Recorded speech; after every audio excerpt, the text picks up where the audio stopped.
And good evening from Blackman High School, where tonight we will have the Maryville Rebels and the Blackman Blaze on WGNS State Farm Prep Football. I'm Bill Hockenberry with Rod Edwards on the Primetime Sports Countdown to the Game, sponsored by the law offices of John Day.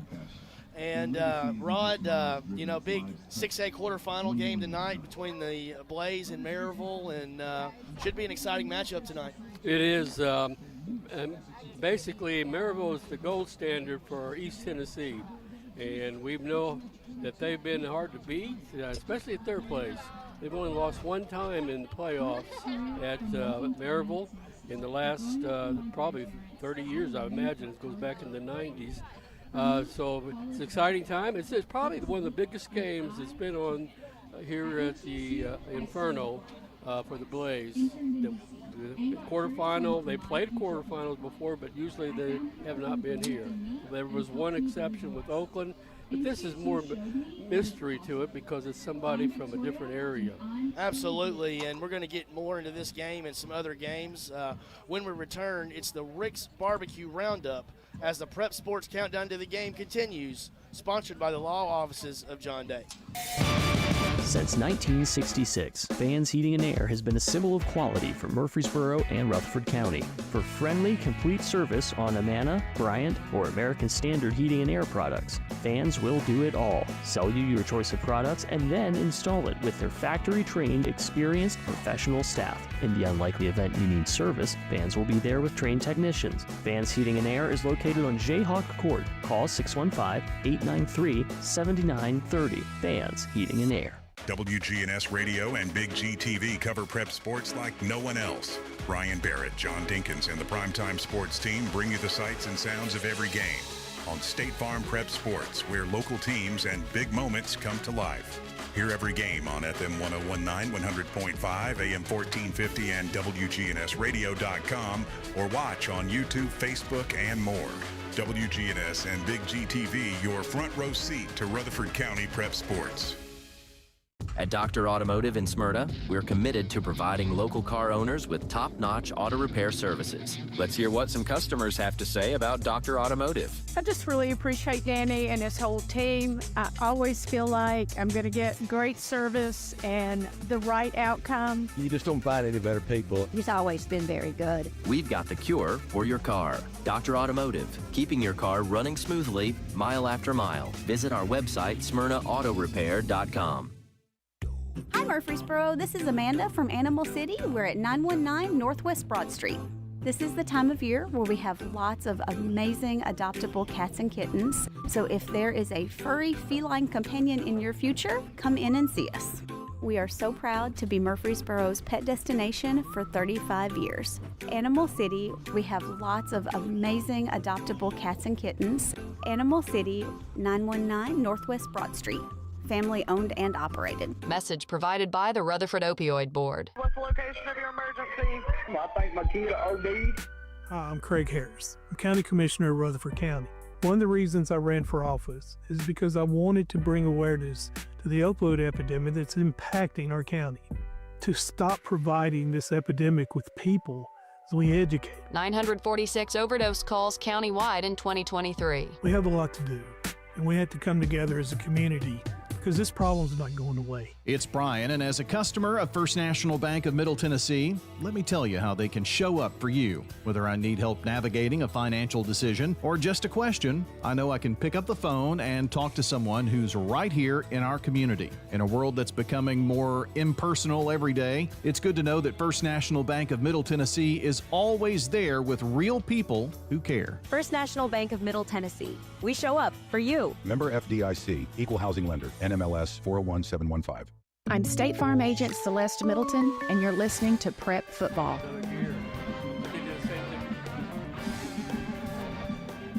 Countdown to the game, sponsored by the law office of John Day, continues. It's time for the Rick's Barbecue County Roundup. At Rick's Barbecue, you'll find fresh, never frozen meats, slow smoked the traditional way over real hickory wood, and custom-built pits for unbeatable flavor. From tender pork and juicy chicken to mouth-watering beef, every bite is crafted with care. Don't miss their other crowd pleasers like slaw dogs and loaded baked potatoes. from the pit to the plate, Rick's Barbecue is ready to satisfy your whole crew on Warrior Drive just off of South Church Street.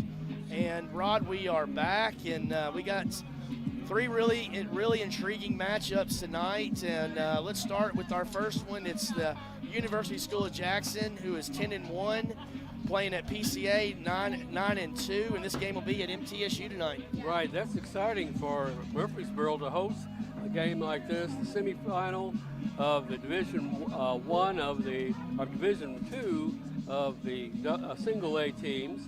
And Brian mentioned that 2 of the last 3 years, somebody from this region, from the region that our PCA and MTCS is in, we've had a representative there. In fact, we have 2 years ago, MTCS was the state champs, you know. So the thing about PCA, they've only been a team 3 years. This is the third year.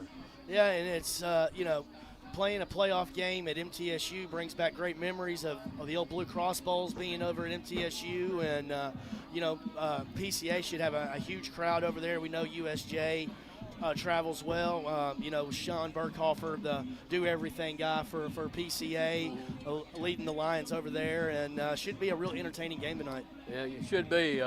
USJ has a quarterback, Caden Creech, was 15 of 18. I mean, you talk about accuracy. Last week, as they beat DCA, which is a Nashville power, 28-7, handled them fairly well. And so, I mean, right now we're talking about all the names we've always heard in the past of the power teams from the single A Division II schools, and they took. And I tell you that win against Friendship Christian last week for PCA was something else. They were down by 16 going into the last quarter, tied it up, and win double elimination. And actually, in the second period, they got a touchdown, got their extra point. Friendship Christian scored a touchdown, went for it for the win, going for the two-pointer, and they were able to hold them out of the end zone. What a great victory for the school. And that's something that's going to prepare you and get you excited about playing a team like USJ, who has always been a power from West Tennessee. They really have been, and like you said, Rod, the winner of this game books a trip to Chattanooga for the Blue Cross Bowl State Championships on December 4th, and they'll play either Nashville Christian or Trinity Christian. And expect points, lots of points from both of these teams tonight. All right. We'll get to the other two when we get back.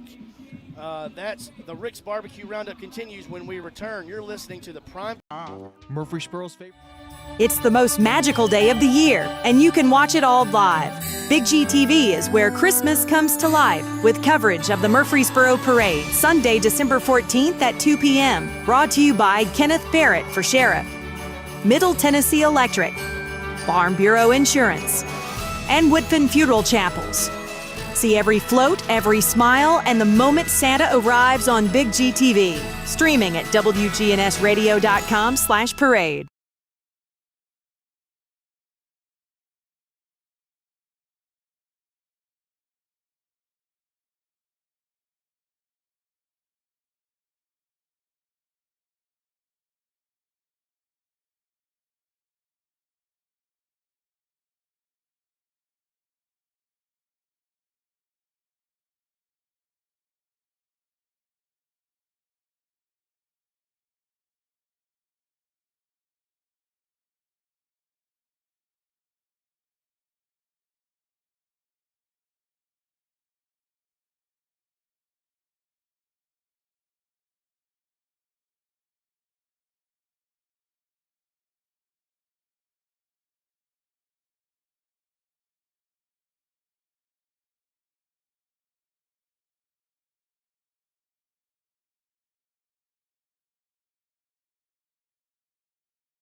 sponsored by the law offices of John Day, and we continue the Rick's Barbecue County Roundup. And Rod, our next game is Green Hill at 10-2 at 12-0 Oakland, the number one team in the state.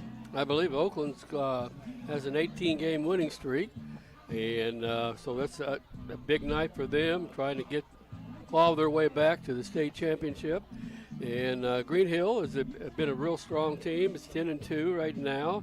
The only team, of course, left in their region, and they have a really good quarterback. And he's from what I hear, he's a pretty good-sized kid. He's a strong runner. He's a good passer, and he's committed to UT Martin. So you know you go into that level of play that you have to be pretty solid. And so they got their hands full tonight. Yeah, and they, Green Hill is the newest school in Wilson County, and, a lot of the old Mount Juliet kids now are zoned to Green Hill. So, the old Mount Juliet-Oakland rivalry, was big back in the day, and this is kind of a new one that has started up. Right. And I tell you, Oakland, we know they've got a lot of talent. Use multiple running backs. If you get one injured, somebody else can go in and do the job. You really think of Tut as the real top level, but last week he was being bottled up because they were really keen on him. But Mari Bass had over 100 yards rushing. Yep. So those type of things that happen all the time with Oakland, with the talent that they've got, good defense. In fact, I think this is, to me, is the best defense I've seen from Oakland. I agree with you, Rod. And, one of the things that really stands out with Oakland, they try to start fast, get ahead, and let that defense go to work, which they did last week in that 35-10 win over Bradley Central.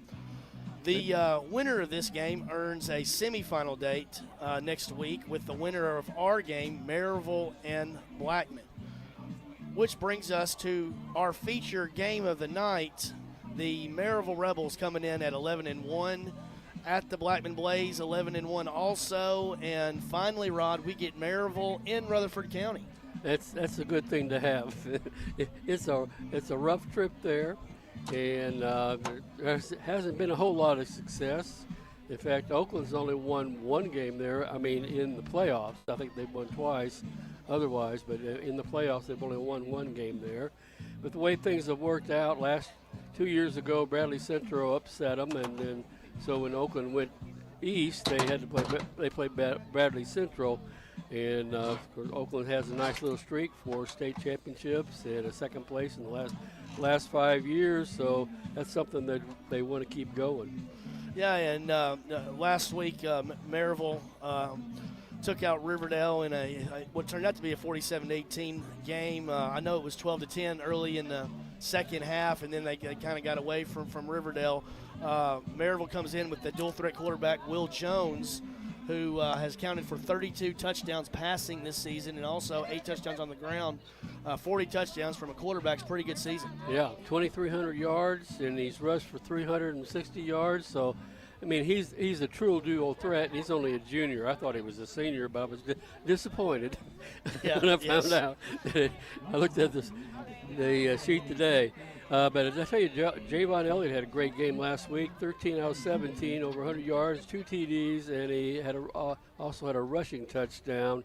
But I think the thing that really keys me, that gives them a chance, is Jabari Kemp had 122 yards. They have not, I don't think, had a runner get over 100 yards this year.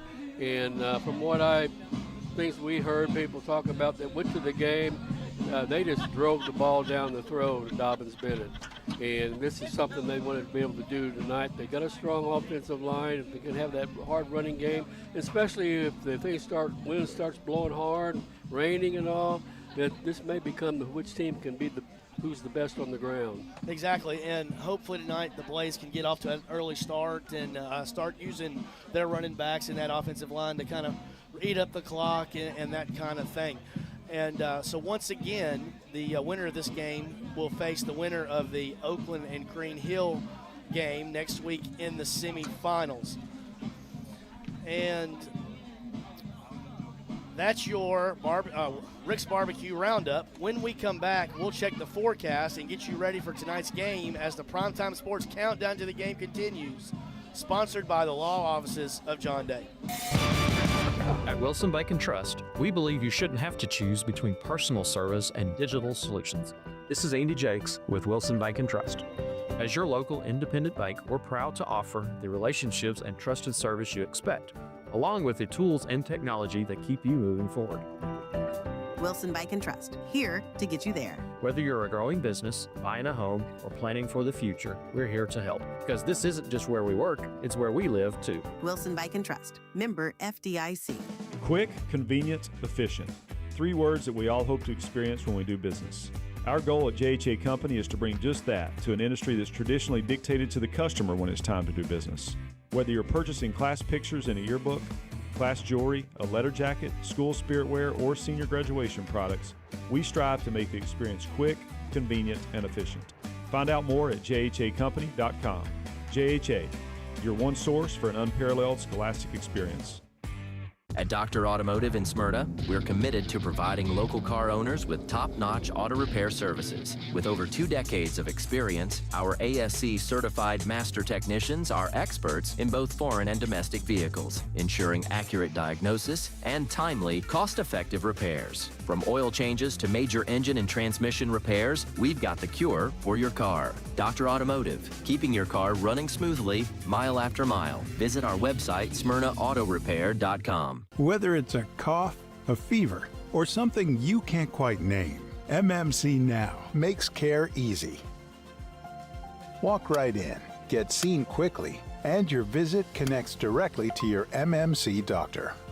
Care you trust, with providers you know, with digital check-in and multiple locations around town. MMC Now is here when you need us. Murfreesboro Medical Clinic. I'm State Farm Agent Dana Womack, and you're listening to Prep Football. We're back here as the countdown to the game continues, sponsored by the law offices of John Day. And since early in the week, we've kind of been keeping a very close eye on the weather for this one because, rain. We've gone through several Friday nights with rain. Fingers crossed, Ray Miller will let us know, but I think we're going to get maybe a little bit of a break here tonight and be able to get in our games tonight. Best chance of rain holds off until after the game tonight, but we will have a chance for at least a few showers around. That'll be something to keep in mind through the game. Temperatures starting off in the upper 60s at kickoff and dropping down into the mid-60s by the end of the game. Kind of a humid evening with dew points in the mid-60s. Winds remain rather light out of the southwest at around 10 miles an hour. That's your forecast, brought to you by Fans Heating and Air, your heating and air experts since 1966, delivering the finest HVAC products and services at affordable prices. From the Rutherford Weather Center, I'm meteorologist Ray Miller. Thanks, Ray, for the update there, and I've kind of got the radar pulled up and one of the FutureCast models here, and just as Ray was mentioning, maybe a shower here or there tonight between now and, say, 10 o'clock, 11 o'clock even. And it's not until the overnight hours, say around 2, 3 a.m., that we see showers and maybe a rumble of thunder come through. We do have a level 1 out of 5 risk of severe weather, and that could be some damaging winds. And, of course, that would mean thunderstorms. But, again, that looks like an overnight thing. But, Rod, one thing that we are seeing is it's pretty windy here this evening. In fact, I had to tie down our sign with all 8 holes because it was just flopping away. So that means it can affect the game. We're never going to get that sign off the fence, are we? Yeah, I have to work at it. I'm going to have to work really hard if you put 8 on that. But it's secure, at least, you're saying. That's right. You've done a heck of a job filling in on sign duty this year. Well, thank you. You know, it's been there, it's been seen, so that's what it's all about.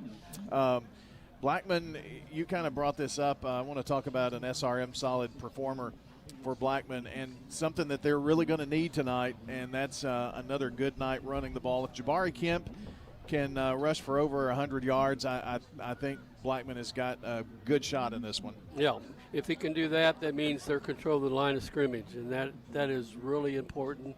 I mean, we talk about all these skills, the great passing of Jones, and then you have the one receiver has over 1,000 yards receiving, and then you've got Elliott and Adur. I mean, just really talented players, skilled players, but it's still, a lot of it goes right back down into right there on the line of scrimmage and the linebacker positions, the front 7 on defense and the front 5 on offense. And when they go at it, that's going to make a difference. Well, Kemp on the year, 539 yards rushing on 105 carries, but again had 100 yards last week. So that would be a big key, and that's why he is our SRM Concrete solid performer. SRM Concrete, locally grown, nationally known. That's SRM Concrete. Well, I'm kind of waiting on our national anthem here, and I think that that's going to happen here at any second. But why don't we go ahead and at least get started with our keys? Time now for the keys to the game. Brought to you by Rayburn Insurance Agent Rick Hall. Auto, home, business, and life insurance with a trusted agent, Rick Hall, at Rayburn Insurance. I'll kind of, since Rod looks defensively at the Blackman Blaze, let's start there with you, Rod. What do they need to do to stop primarily Will Jones? Right, that's the key. I think the other people have their success off of Will Jones because Maryville is really good at countering, just like Oakland's often a lot of times will give you to somebody you don't think is going to get the ball. You expect to play and something else happens. And so really to me, though, the big thing is going to be the line of scrimmage, pressure on him. You got to find some way to get pressure, but not to allow him to escape. Basically, you're going to have to kind of surround him, not give him an opening where he can roll out and on it. Defensively, linebackers are going to have to mix it. Some are going, some are back, help covering, but you've got to really cover the receivers because they can hurt you 6-7 yards of play. They wouldn't mind 6-7 yards of play, even though they're a passing team. They would like to use the clock, use it much like you would do if you're in a running game. I've heard the word dink and dunk, so they like to do that with their passing game. Offensively for the Blackman Blaze, your thoughts, Bill, on what they need to do to win this game and go to their second ever semifinal? I think the key is to start early. You want to play from ahead in these kind of games, these big games like that. You want to kind of have the other team kind of play your type style of game, and especially they've had to be on their bus all day coming over here, and playing from ahead is going to be a big key tonight for the Blaze, and hopefully they can control the clock that way if they do get ahead. And it may come down to this coin flip here, who has the ball first and, what you decide to do with that. I know last week Riverdale scored right before the half, and they got the ball. They came down and they scored at Maryville, but then that's when things kind of went the other way. So you can't let this team get up by more than a couple of scores here, you got to get to the fourth quarter in this game. You got to have a chance to win the game in the fourth quarter. You can't have a lull where you give up a couple of turnovers and Maryville puts points on the board on a couple possessions in a row. So Blackman wants to get into this fourth quarter, last 10 minutes of this game, 5 minutes of this game, and have a chance to win the game. Well, with that, let's take our final timeout. When we come back, it's our players to watch, and the kickoff is just around the corner here on WGNS Murfreesboro and audio on Big G TV. Stay with us on WGNS State Farm Prep Sports. Craig's Tax Service. We perform tax preparation individually.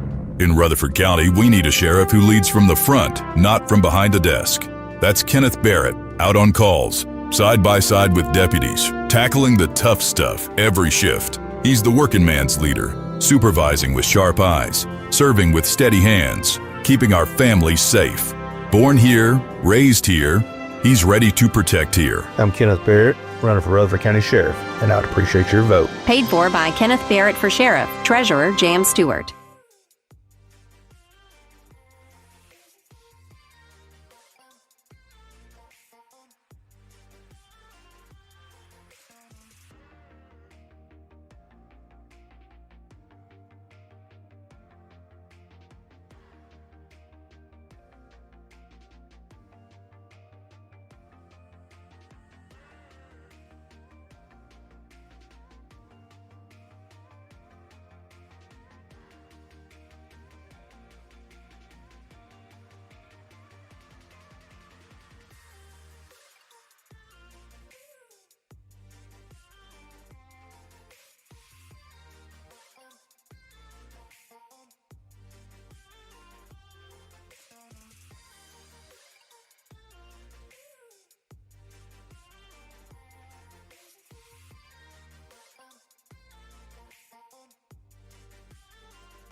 It's State Farm Prep Sports from the Good Neighbor Network. In a Rutherford County Classic, the Blackman Lady Blaze go back-to-back. Primetime Sports is proud to bring you tonight's featured game on WGNS Radio, wgnssports.com, and our Big G TV video channels. Swing and a miss! The Single Stars are the state champions in baseball. Eagleville has done it. State champions 4 years in a row. Riverdale wins this one, and they're the state champions, back-to-back championship. The Oakland Patriots, 8-time state champions. The gold ball headed back to Patriot Drive. Multi-year Tennessee Association of Broadcasters award winners Brian Barrett and John Dinkins, along with the Primetime Sports team, are standing by to bring you the game, which starts right now. Back at the Inferno Blackman High School, Bart Smith Field for the side of this quarterfinal matchup between the 11-1 Blackman Blaze and the 11-1 Maryville Rebels. Time now for your players to watch. Brought to you by Fans Heating and Air, Winners Trophies, and JHA Company, Josh Houston and Associates. Well, we, of course, have got a close eye on the quarterback position tonight for the Blackman Blaze. Javion Elliott, who has passed for almost 1,400 yards and 14 TDs this season. Questionable for tonight. We'll see. Hopefully he can be out there at least the majority of the snaps this evening. In the backfield, we've talked about Jabari Kemp. 105 carries, 539 yards, 10 touchdowns rushing. You may see Nance with the ball. Also in the wide receiver core, the number one receiver, 30 catches, 418 yards, 2 TDs is Dixon. That's Kari Dixon. And Braylon Odor, Bryson Mitchell, and Mr. Max Wilcox. You'll see them as well. Blackman has won the toss. They want the football, so they'll have it here to start. One thing that they have is a good kicker, Tyler Burrow-Rabosin. Perfect on his PATs and field goals this season. For the Maryville Rebels, we talked about junior Will Jones at quarterback. He's passed for 2,300 yards plus, 32 passing touchdowns, 8 rushing touchdowns. And in the backfield, you've got Cohen Beyblade. He has not only 7 rushing touchdowns, but 5 receiving touchdowns on the year. You'll also see Torrey Beaufort, Cam Porter, and Hudson Jamerson. Jamerson is also the kicker. He plays wide receiver, and he's the punter as well. He is a busy dude.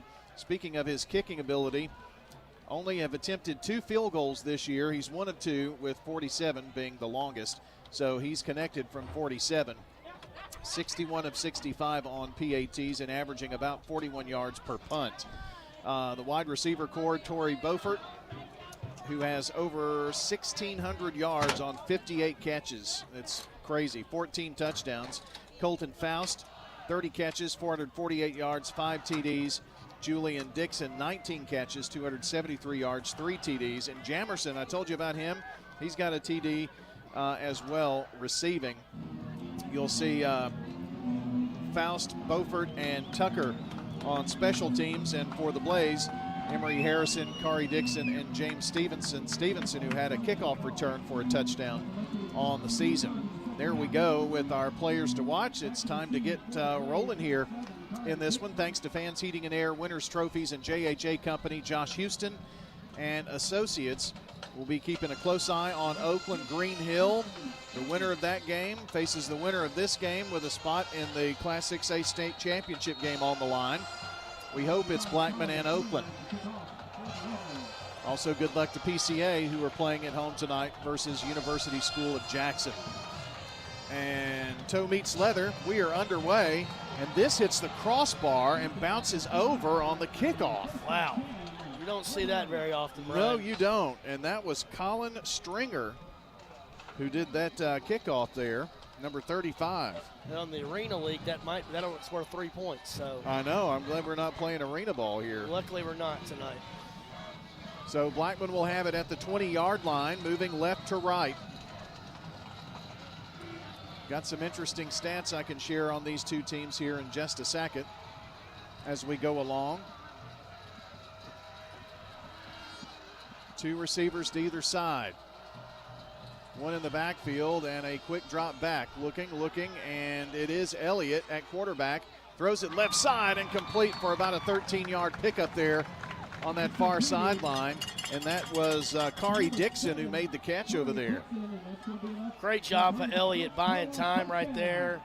Rolled out to his right just a little bit, and a great throw to Dixon for our first bank first down of the game. And your J. Mullins Jewelry kickoff time is 7:04. J. Mullins Jewelry has a brand new home. They're at 1640 Memorial Boulevard. That's right behind the McAllisters, where the old Hastings used to be in that shopping center. If you know where Penn Station is, they're right next door. So stop on in and see our friends at J. Mullins Jewelry and Gifts. Same great jewelry, same personal service, custom jewelry repair and manufacturing at J. Mullins Jewelry, 1640 Memorial Boulevard. First down, and Blackman has the ball at the 32. They're moving from left to right. Clad in the, those look like gray to me. Yeah, but I think it's gray. I think it is. So gray jerseys, orange numbers, orange pants, orange hat with the Blaze white logo on it. Ooh, pass out here to Odor near side and threw it way behind him for an incomplete pass. Maryville in their white jersey with red number trimmed in black, I think it is. Black pants, little black. Their primary colors are black and red. Black helmets with Rebels across the side. It's second down and 10 now for the Blackman Blaze. Blackman, Brian, coming out. I'm sure Maryville thought they were going to run the ball early. First two plays, throwing the football. See if they can do right here on this third play of that drive. Kemp is on the right hip here and going to send a man in motion. They do give to Jabari. On second down, tries to go up the middle and gets maybe two. And it's third down and about 8. Cole, who made the initial contact. Both of these teams are within 200 yards rushing on the season. Passing, 1,400 for Blackman, 2,600 for Maryville, so there's a difference. On fourth down conversions, Blackman at 60%, Maryville 71% on fourth down conversions, 52% on third down, Blackman 50. Here is a big third down for the Blaze. Backfield is empty, and it's going to be Elliott on the keeper. First down, 40, 45, 50, 45, and finally wrestled down. But, man, what a run there by Javion Elliott that goes 31 big yards. Great design right there for the Blaze right there. Elliott coming up the middle and picking up a big 31 yards to set us up inside at the 36-yard line. Ball at the 36. Left hash, opening drive of the game. Maryville's offense has not touched the football yet. Big Kennedy Jackson over the football for the Blaze. New set of downs with the first bank first down. 3 wide, 2 near side, 1 up top. Delay handoff to Kemp, and it's going to be a keeper by Elliott, who gets 6. Well, they're going to say he was just shy of the 30, so about 5.5, but we're not going to work with fractions. Randy King was Randy was my algebra teacher, so I can't do fractions. We'll just go ahead and round up on that one. Rutledge makes the tackle for the Maryville Rebels. Didn't have much defensively in terms of information on Maryville, but they have not allowed many points, I can tell you that, this season. Stacked set of receivers up top and at the bottom here. The give is to Jabari Kemp, and muscles his way to the 26-yard line. And that's going to be a 5-yard pickup. He needed 5, and it's going to be a first bank first down Blaze. Already the third first bank first down for the Blaze, Brian, and really getting good push up front for the Blackman offensive line. And carryover from last week at Dobbins Bennett, and cash this thing in here. Let's get a touchdown right here. Blackman looking like a different kind of team, you know, just running it down their throat at this point. Prigmore on the takedown for Maryville. Back to pass Elliott, going here to the near side. It's going to be a jump ball. It's caught for a touchdown. Yes. Blackman Blaze, Braylon O'Dour, touchdown number 8 on the season. But there's a flag. Well, oh man, tough flag is going to wipe away. Or are they saying? They're just saying incomplete. Incomplete. Wow. I sure thought he had it. Must have been bobbled before he came down. Boy, one thing is very clear early, Brian. Blackman has come to play tonight. Double receivers near side. Now they're going to send trips over here this way. And the pass into the flat here is going to be dropped by Caleb Gray. They ran the tight end out there as kind of a safety valve, but it's incomplete. Great throw right there for Elliott. Just tough luck right there, dropping it right there for Gray. Sets up a 3rd and 10 here from the 26 for the Blaze. Blackman again 50-50 on 3rd down conversions.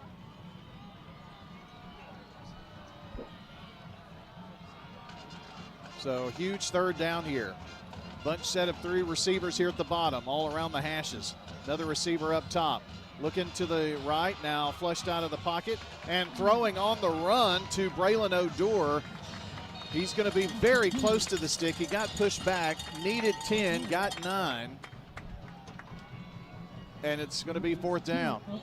Wilbur kept him from getting that 1st down, and Blackman looks like they're going to roll the dice here. Blackman trying to make a statement early in this game, and 4th and about, I'd say maybe a little less than a yard. Big play in this game already here in this 1st quarter. Well, got the fans on their feet for sure. Going for it on 4th and 1 at the Maryville 26-yard line. It's like a tush push. And they got it. They got it across to the 15. I said 26, it was 16. Needed that yard and got it.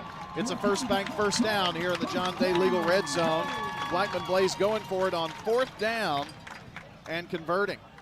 I believe that was number 5, James Stewart, that came in there with the tush push to get that 1st down right there for the Blaze. So 1st and 10 for Blackman.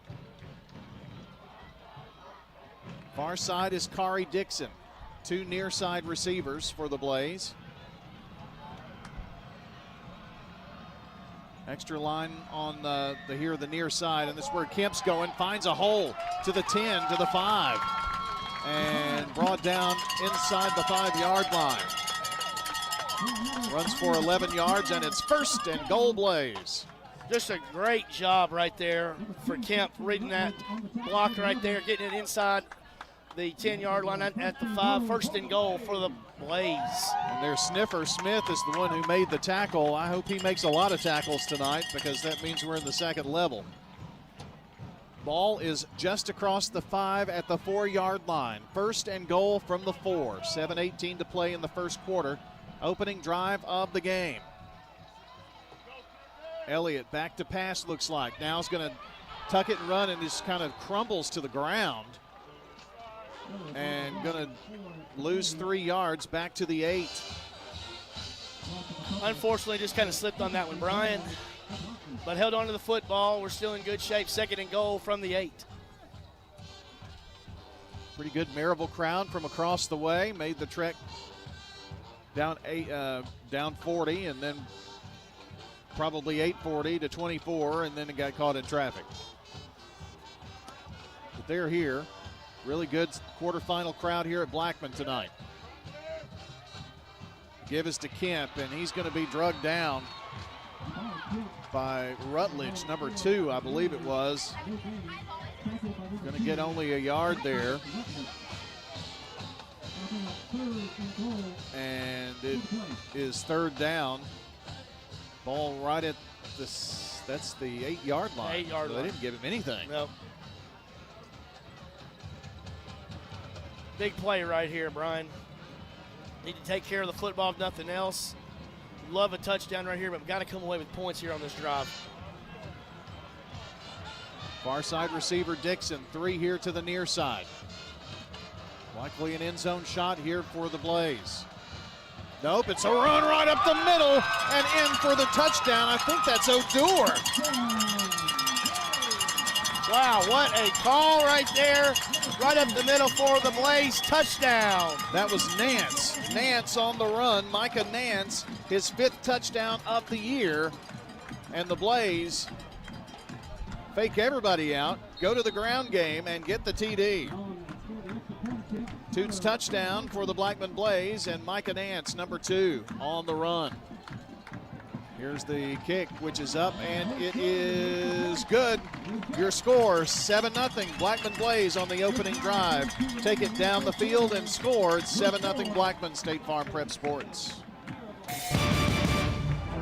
Friday night high school football story. Hey, Rutherford County sports fans, from auto, home, renters, business insurance, and more, trust your local State Farm agents. Celeste Middleton, Ron Reeves, Emerson Williams, Alex Williams, Dana Womack, and Andy Womack. This powerful team lives here, works here, and are your neighbors. They're ready to help you manage everyday risk, recover from the unexpected, and realize your dreams. Contact Celeste, Ron, Emerson, Alex, Dana, or Andy for all of your insurance needs. Like a good neighbor, State Farm is there.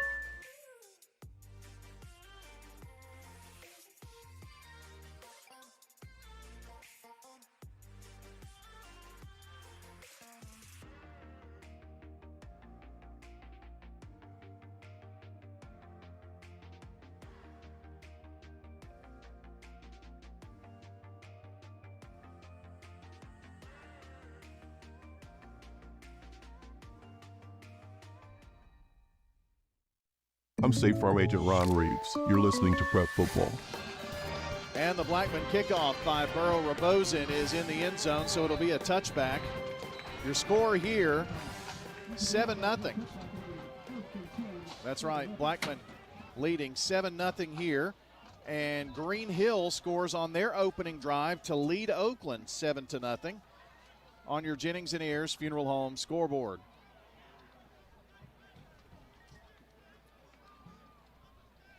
Boy, Brian, you couldn't have asked for a better start for the Blaze. And let's see if this defense can come out here and get a stop and get the ball back and try to set this tone for tonight.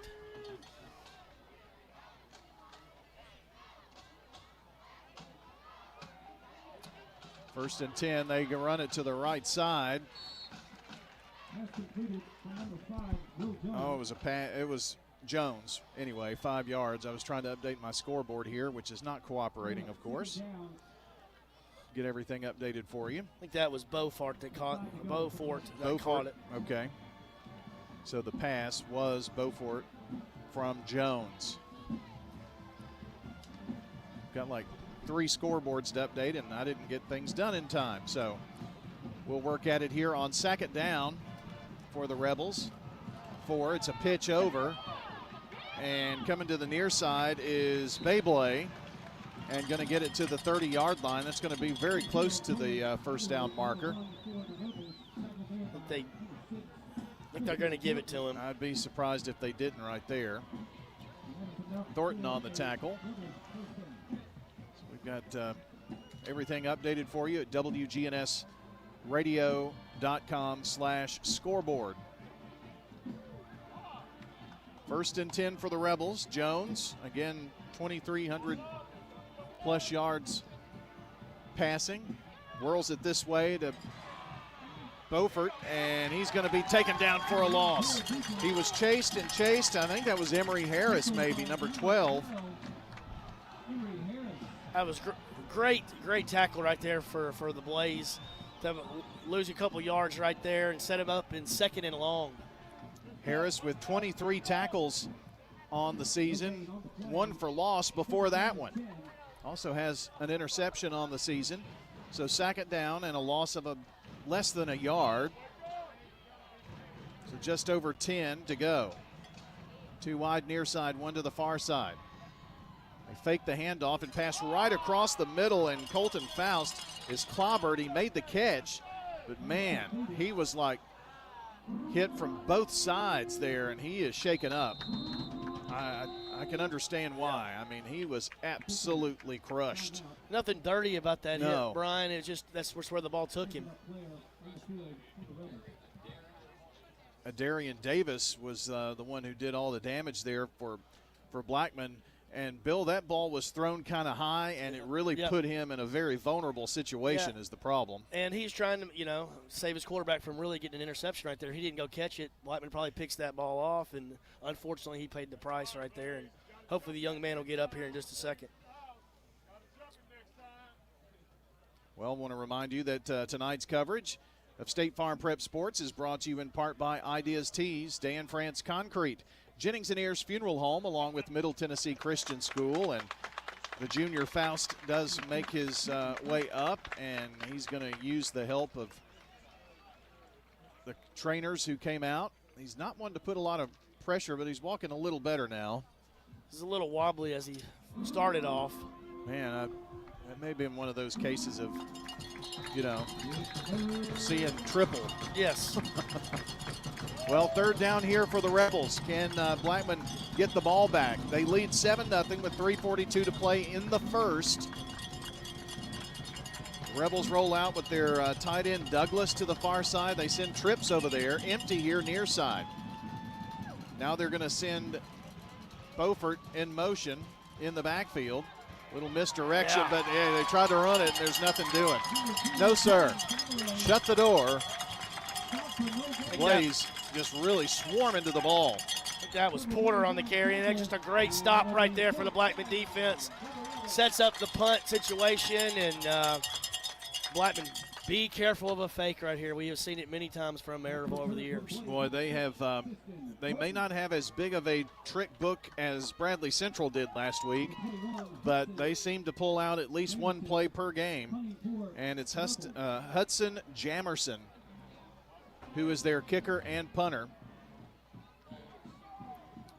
Bowles making the tackle for Blackman, and now a penalty marker is thrown, and I think this is going to back up the Rebels. Formation penalty, it looks like. Yeah, they were lined up all over the place. Yep. So it's going to cost the Rebels 5 yards. I don't know that I've ever seen them get the first penalty of any game that we've ever done. Somebody will be running for that, Brian. Well, that's what I hear. They run and roll across the field and everything. So fourth down. Maybe they'll be cleaning jerseys next week. Hopefully so. That's my wish. And they do get the punt away. It's a good one, too.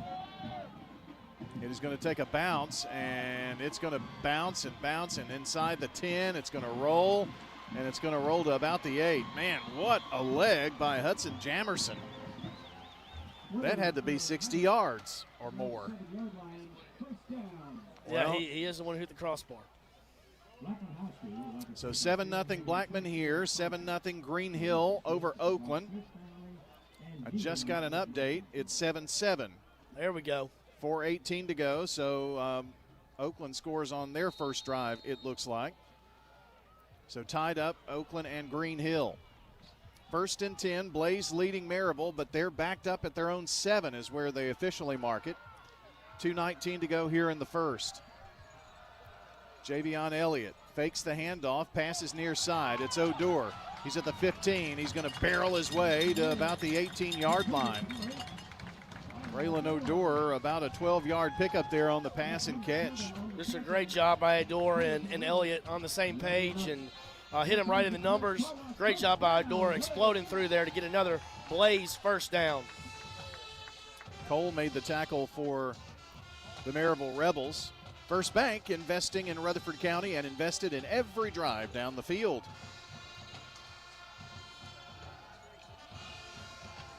Formation this time has 3 wide up top. They're moving left to right. The give is to Kemp. Off left guard. Still keeps the pile moving to about the 24. No, it was Nance again. They keep bringing Kemp and Nance in there. Nance has had a good burst tonight, Brian. That was a good carry. Of course, he just got his 5th touchdown of the season just a few moments ago to put Blackman up. Minute 10 to play in the first. Mitchell and Odor up top. Another receiver here at the bottom. I think that's Dixon. Here's Nance again. Nance weaving to the 25, to the 26, 27-yard line to bring up a third down now. Third and a very manageable 2. Blackman so far, Brian's played in front of the sticks. They've had really good success on first and second down. Here again, third and long, just what the Blaze want. Nearing the end of the quarter. Tibbetts on the takedown for Maryville. It's third down and 2. 25 seconds on the game clock. Play clock is at 10 now. At 9 at 8, they snap the ball, and it's Elliott on the keep, and Elliott gets the first down. He gets it to about the 32-yard line, and it's a first bank first down, an 8-yard gain. Great job for Elliott, faking it right there, keeping the ball, and picking up another first bank first down for the Blaze. Rutledge on the takedown for Maryville, and that's going to take us to quarter number 2. And it's Blackman leading Maryville 7-0. Blackman ball when we come back on State Farm Prep Sports. Each team knows which play can be the winning move. I'm good. Turn to Turner Security. Hey, it's Brian, and we've relied on Turner Security for systems here at WGNS and Big G TV for many years. Their advanced security solutions with real-time monitoring and automation keep us safe. Plus, their expert IT service ensures our tech runs smoothly, from networks, computers to troubleshooting. Their team tailors solutions to our needs, and I highly recommend them for home or business solutions for you. Turn to Turner Security.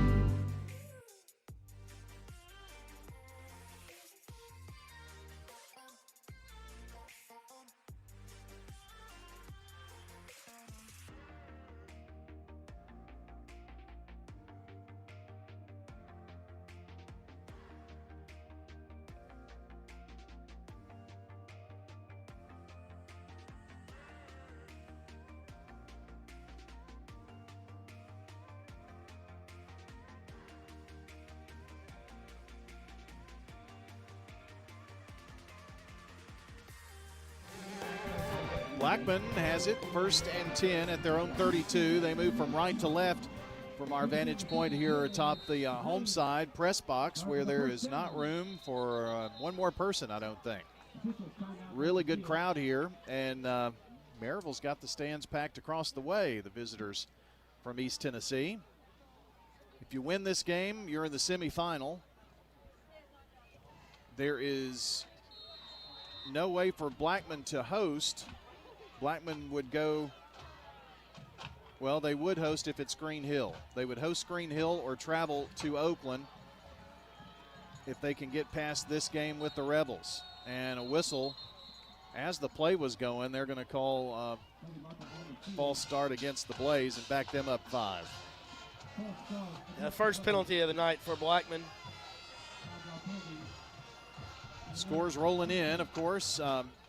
On our scoreboard, we've got not only football, but girls and boys basketball, as that season has started as well.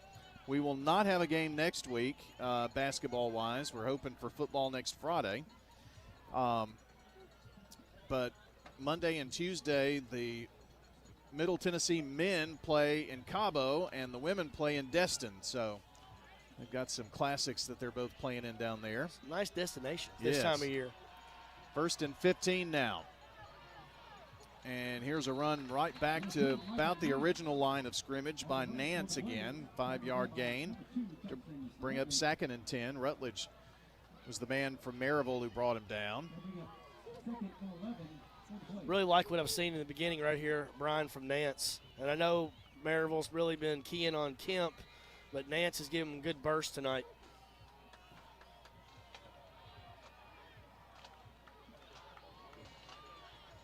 Second down and 3 wideouts up top for Blackman. Here's Elliott, looks to the right, zips it down. Oh my goodness, a drop. Going right in the bread basket there. And that was Odor. Good ball right there from Elliott. Tough luck on the drop right there, but put it right on the money right there. I mean, he was already going to the ground, and Elliott he threw that ball very well. And some of those times, Brian, there's the easiest ones because you can see it, and you kind of catch it too quickly. Well, here is a 3rd down and behind the chain, about 10.5. And now a flag thrown. Elliott, is it a free play? No, he's hit, and it's right into the hands of the Rebels. 51, Pregame, and Pregame going to be down before he gets into the end zone. However, the flag that was thrown, I think, is going to bring all this back. Hopefully maybe they were offsides against Maryville. Let's cross our fingers here.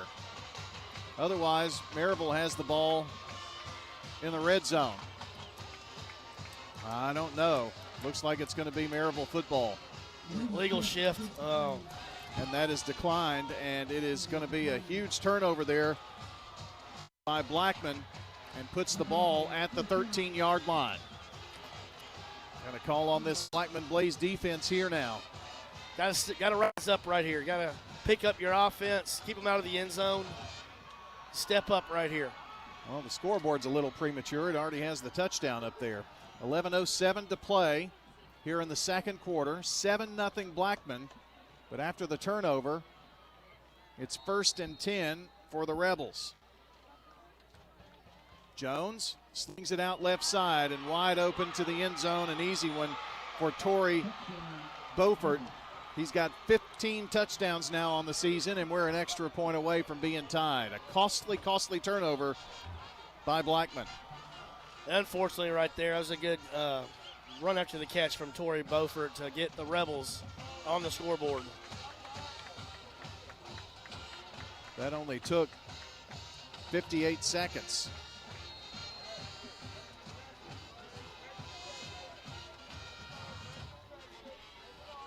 And here is Mr. Hudson Jamerson, who has not, well, he's only missed 4 PATs, 61 of 65.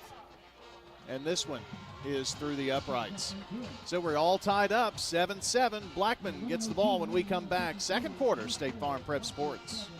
Here's Dave Gober with First Mortgage, a department of First National Bank. When the weather turns bad, minutes, even seconds matter. This is an early heads up for southern Rutherford County. Rutherford Weather brings you live radar and expert meteorologist insight, giving you the early heads up when storms threaten. A lot of areas are going to see some impacts from this storm. From analysis to live camera views, we keep you informed before, during, and after the storm. I think the vast majority of the hail with this now is going to be quarter to perhaps golf ball size. Rutherford Weather. Stay ahead of the storm.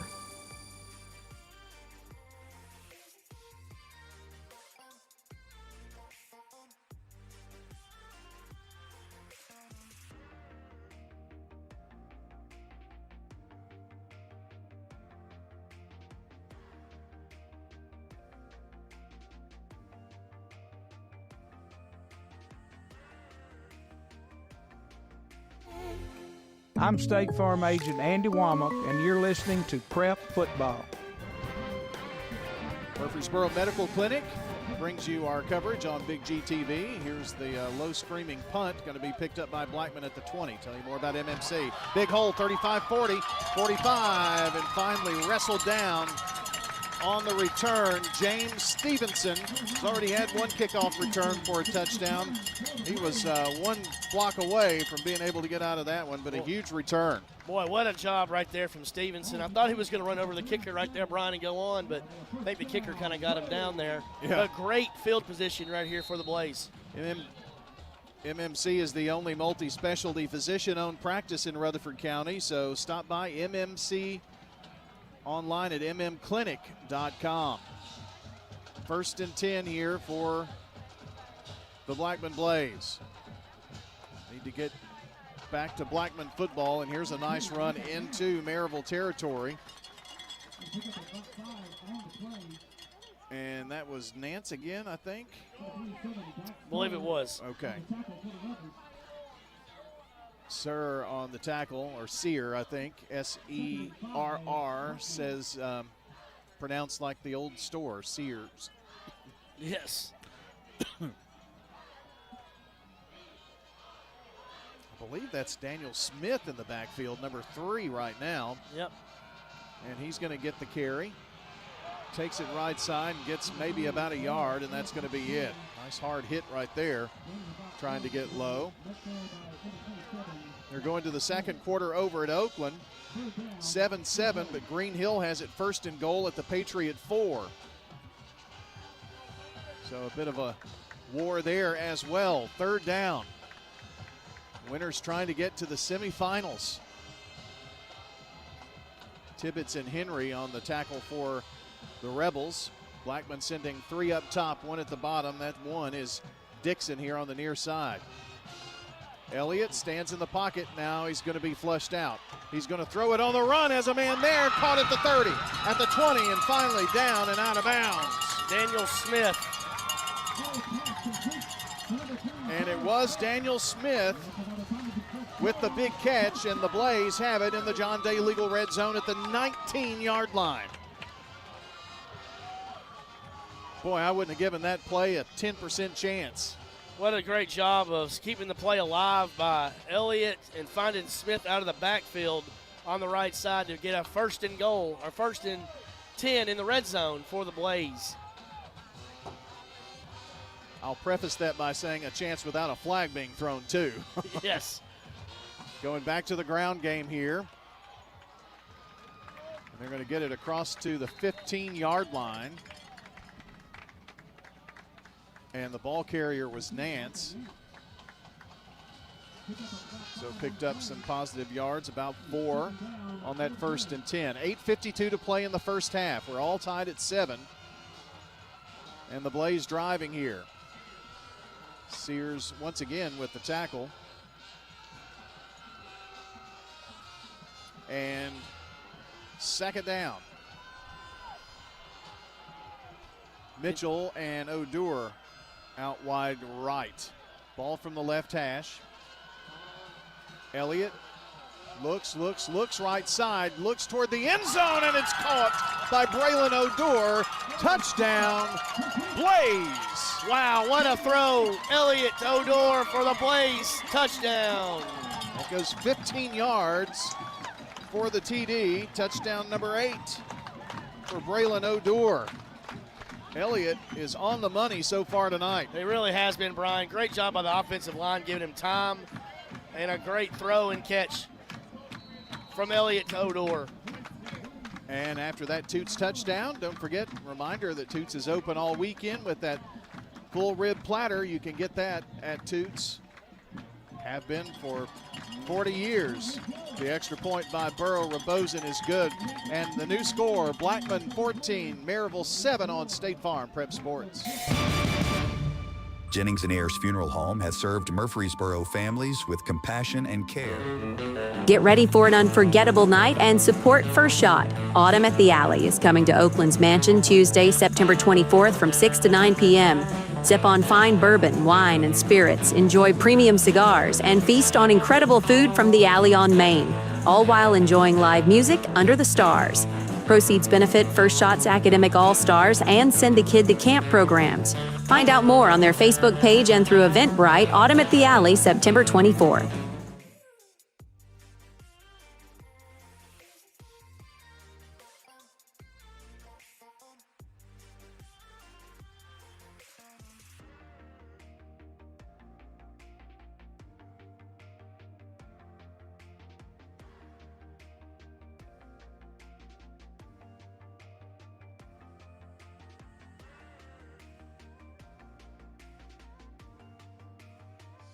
I'm State Farm Agent Celeste Middleton, and you're listening to Prep Football.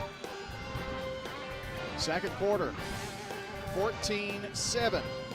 Blackman on top. And the kickoff into the end zone.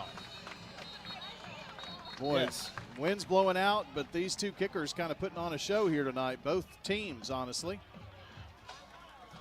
Real good answer right there, Brian, after the turnover and the score to even the game up for Blackman to come right back down and score to get up 14-7. Let's see if this Blaze defense can step up and get another stop right here.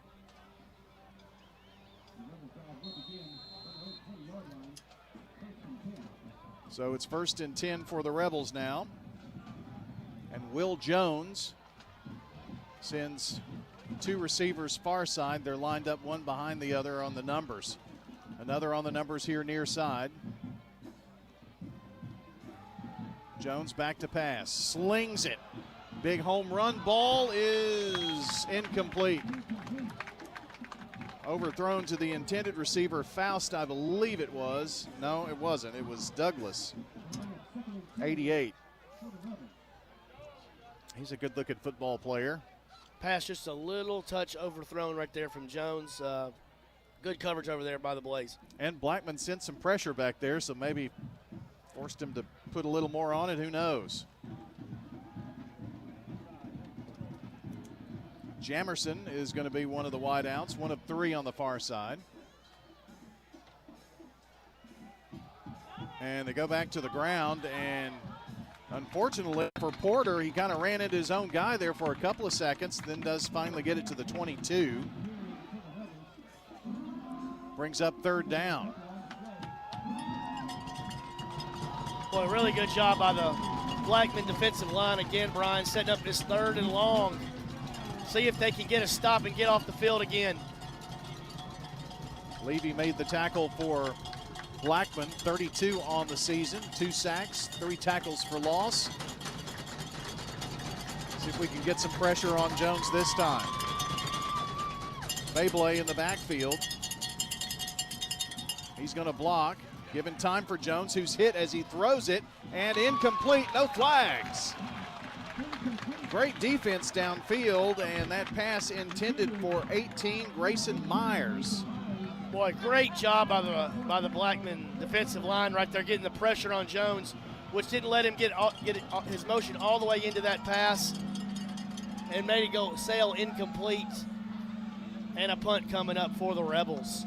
Well, Blackman has had the lead and the ball, but the last time turned it over, gave Maryville the short field. Jamerson punted it about 60, maybe even 65 yards, and kind of backed Blackman up. So we're hoping that doesn't happen this time. Jamerson in to punt it away. This is a high punt, but it's shorter this time. Not a very good one. As a matter of fact, it takes a big Blackman bounce. And finally touched right around where they're going to say it was down. Going to be at the 29-yard line of Maryville for Blackman. Boy, what a huge break right there, Brian, from Blackman. I mean, the last punt goes 65 yards. This one may have gone a net of 12, 13 yards, something like that. Well, this is a situation, we've played this bunch, if that makes sense. We've played them a lot. You got to take advantage of something like this. Got to take advantage right here. 1st and 10 now. Javion Elliott flips it over to Nance. Nance trying to get the corner and doesn't. It's actually picked up and slung down by Mac Sear. That was a searing tackle. 6'3", 240, and every bit of it. My gosh. Boy, it really shot through there, that hole, Brian. 2nd and 10. And Nance isn't, like a Hugo trying to get around the corner. Ball from the right hash now as they move right to left. Blackman up 14-7. Elliott pump fake, and the pass is going to be caught by Mitchell, but back at the 30-yard line. Going to lose about 3 yards. And it was Barrett who was back there for the tackle for loss. Well, good coverage right there for the Rebels defense. Sets up a 3rd and 13 from the 29. Got to be smart here, Brian. Pick up some yardage. At worst, try to get at least 3 points out of this gift you were just given. Dixon goes out far side. 3 near side receivers. And the ball's between the hashes, and now Mitchell's in motion from left to right. So, and now going out there is another wide receiver. So Kent, or Elliott throws, complete at the 20, at the 10, at the 5, it's Odor. Where did he go out of bounds? At the 6, not the 5. My gosh. What a Raylan job. Odor. I thought he was going to shake him off. Wow, what a job right there. I thought he was going to score too, Brian. Elliott to Odor for 23 yards, sets up a 1st and goal for Blackman. Barrett on the tackle, and it was a touchdown saving tackle, and here the Blaze are in the John Day Legal red zone again. Nance on the right hip of Elliott. Ball from the left hash. Nance dancing in and out of traffic, across the 5. They're going to say he's down at about the 3, I think, maybe the 4. Looks like closer to the 4. So 2nd and goal for Blackman.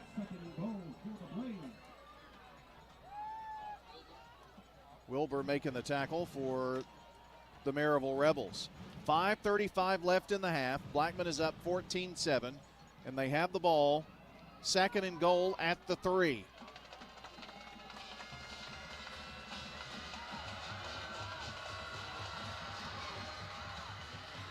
Elliott marking signals.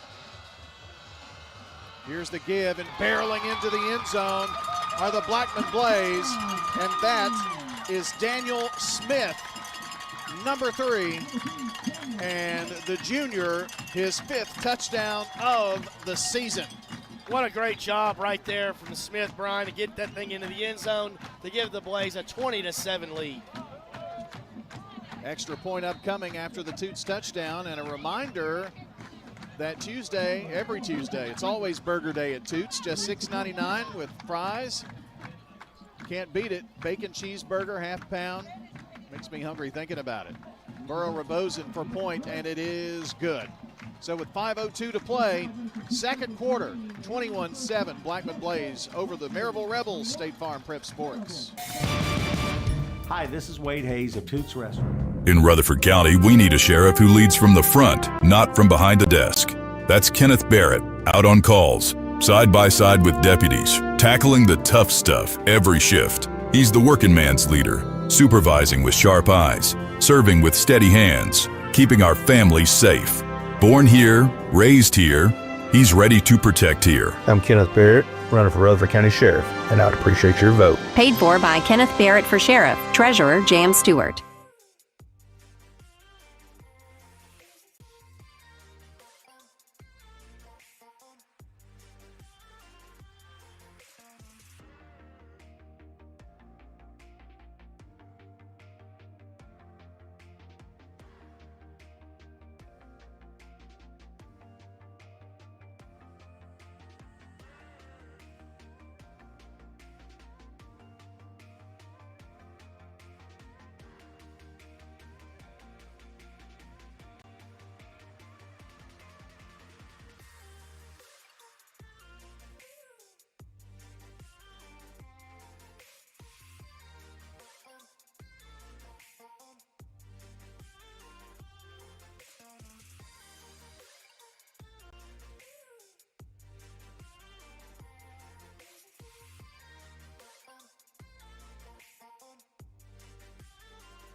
Maryville moving from left to right from the 20. Give and bring it here to the near side does Beyblade, and gets about 3.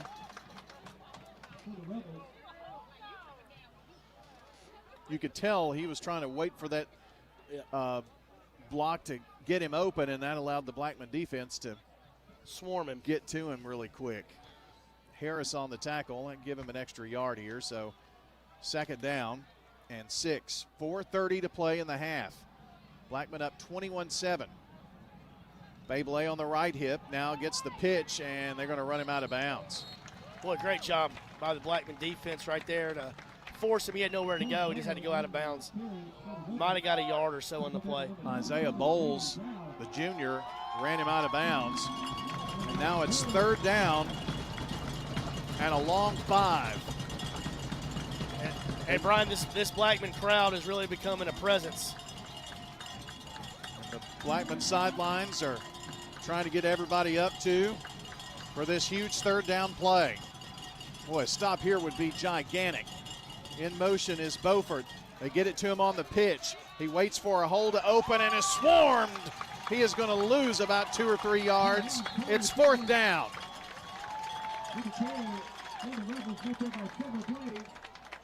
And Blackman has held the Rebels once again with 3 minutes, 28 seconds to play. Boy, Brian, the story of this first half has been this Blackman defense really controlling the line tonight against Maryville. They're not able to get north and south. They're not able to get wide. And this is going to force the third punt of the night for Maryville. Jamerson's first punt was one of the best I've ever seen. The second one, not so good. A high snap to him, and he gets this one off. It's not terrible, but Blackman going to get the ball around the midfield stripe right at the 49, their own 49, so 51 yards to go for the Blaze in 2 minutes, 55 seconds left in the half, so this is pretty critical. And you got to also remember, Blackman won the toss. They wanted the ball. They scored on that opening drive, but that means Maryville gets the ball going in to start the second half. So I'm kind of greedy. I want another score. I would agree with you, Brian. Let's get it right here. I never feel comfortable if the opponent is Maryville. Moving from right to left. Quick hitter. Kemp to the 48 of Maryville. So picks up 3. And Sear on the tackle. Boy, Blackman's really done a good job tonight, Brian, of mixing up the backs. Smith's done really well for him tonight. Nance, Kemp, Elliott keeping the ball. Even James Smith coming in there getting a key fourth down. Really good job tonight by the Blackman running game. They have shown so many different looks here tonight. 2 wides here to the near side. Empty over there on the right. Looks like an extra tight here on the near side. And I think that's Kemp again. Kemp into the second level, 45-40. They finally drag him down, but not before he gets to the 39-yard line. Kemp with a 10-yard run and a first down Blaze. Boy, that's a beautiful sight right there, seeing Kemp get that 10-yard burst right there. Already we have 9 first bank first downs in the first half for the Blaze. He had somebody tugging on his shirt just about as soon as he got the handoff. And then he just sprinted right by him, just like a little flea. Some good hard running right there. Bryson Mitchell joins Odor on the far side. 2 near side receivers for Elliott. So twins to either side. Going back to Kemp again on 1st and 10. He keeps the legs chugging to about the 38. Picks up just a couple. Clock at 1:26. This is the problem I see right now, is keeping it on the ground with the clock running. But you don't also want to do anything too risky. Yeah, don't want to do anything too risky. Keep moving the football, keep getting first downs, get some points right here on this drive. Cole and Sear on the takedown for Maryville. Dixon, Odor lined up one behind the other on the 40 on the right side at the numbers. Elliott going deep, going to the end zone, and he's going to throw it out of the back of the end zone, intended for Dixon. But there was no way Dixon could have gotten to that.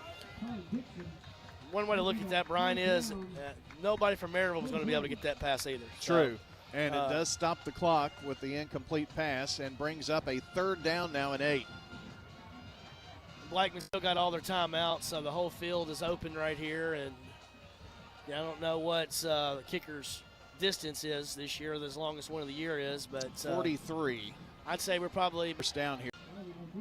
And now on 4th down, what does Blackman do with 47 seconds? I would think they're going to bring on the punt team and try to actually pin Maryville back here and turn it back over to the defense, which has done a heck of a job tonight in the first half. Brian, as tempting as it is to go for that, this is the right call right here. So punt formation for the Blaze. It's Bentley. And this punt is going to bounce once at the 1 and then into the end zone. Thought we might have had a chance to down it, but it's going to be at the 20-yard line with 38 seconds for the Rebels. Well, here, don't give up the big play. So don't give up the big play. It's been an outstanding first half for the Blaze. Up 2 touchdowns. So don't give up anything big right here. Nothing stupid, no penalties right here. When you have Rebels across your chest, and if you have Will Jones at quarterback, anything can happen. Jones directing traffic.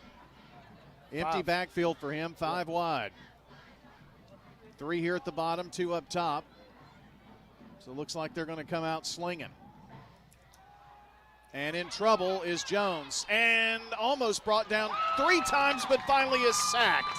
Back at the 10.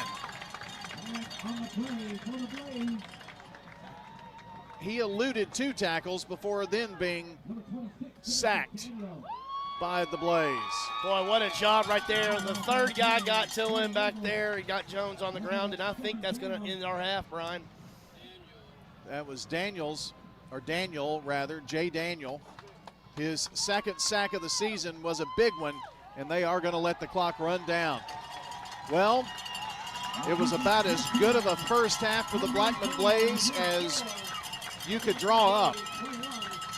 Despite the turnover, I mean, we could be looking at 21-0, but it's 21-7. The Blackman Blaze are on top here in this one. We're going to come back. Your Ideas Tees intermission is next. We'll get an update on what's happening at Oakland and try to run down some news from PCA as well. We'll have your first half recap. It's all straight ahead here on News Radio WGNS. Big G TV coverage as well, audio there of State Farm Prep Sports. Don't let concerns about today's events derail your long-term financial strategy. Hi, I'm Edward Jones financial advisor Lee Colvin, and I'm here to help. We can work together to understand the impact of these events and make sure that your goal.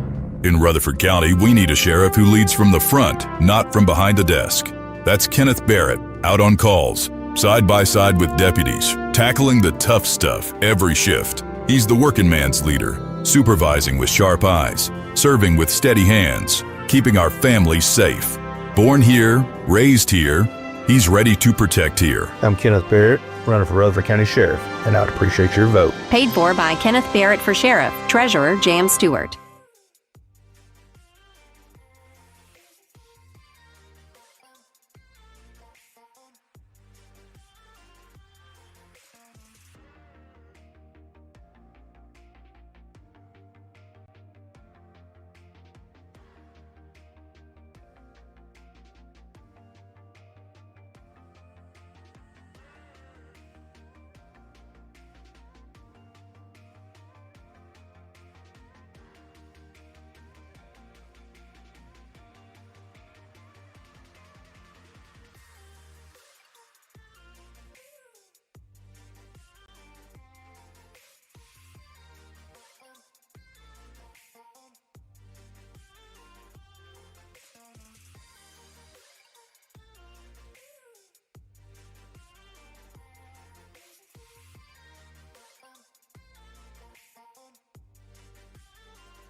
haven't been able to pop those big plays. You know, what Oakland normally does is, you know, it's off tackle. It's that wing T-ish type offense where they have all that misdirection, and then next thing you know, bam, it's 70 yards to the house. So, well, that hasn't happened. Green Hill's been able to keep them in check where it's just been 3 and 4 yard carries. So Craig Tutt hasn't busted loose. A couple times he looked like he was going to, but he hasn't been able to get loose. But that's it. Oakland needs to be Oakland in the second half. They really haven't been Oakland in the first half. Well, Danny, appreciate the update there, and keep us updated as we go into the second half. Looking forward to it, and hopefully, maybe we could have a huge semifinal next week over at Oakland with Blackman coming over. Well, you know, when you looked at things before these games started tonight, you thought, well, you were worried about, you figured Oakland was going to be there. Would Blackman be there? But my how things have changed a little bit. It looks like Blackman's in pretty good shape right now. Oakland's got to come out to play in the second half. Well, you said it, so I said I'm not going to say anything. I'm not going to be the jinx. But when you got Maryville, you just never know. They're about as unpredictable as anybody. So. Well, they're very solid and very fundamental. So, yeah, Blackman's got to play. It's a 4-quarter football game. All right, Danny, appreciate it, and we'll talk to you in the postgame. All right, thanks a lot. All right, that's Danny Brewer with your Dr. Automotive live update from Oakland and Ray Hughes Stadium. 7-7 at half there. It's 21-7 Blackman here, and this is your Ideas Tees intermission. We're going to take a quick timeout, and when we come back, more information straight ahead as we continue. The Blaze leading the Rebels 21-7. This is State Farm Prep Sports. It's the most magical day of the year, and you can watch it all live. Big G TV is where Christmas comes to life with coverage of the Murfreesboro Parade, Sunday, December 14th at 2 p.m. Brought to you by Kenneth Barrett for Sheriff, Middle Tennessee Electric, Farm Bureau Insurance, and Woodfin Funeral Chapels. See every float, every smile, and the moment Santa arrives on Big G TV. Streaming at wgnsradio.com/parade.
I'm State Farm Agent Dana Womack, and you're listening to Prep Football.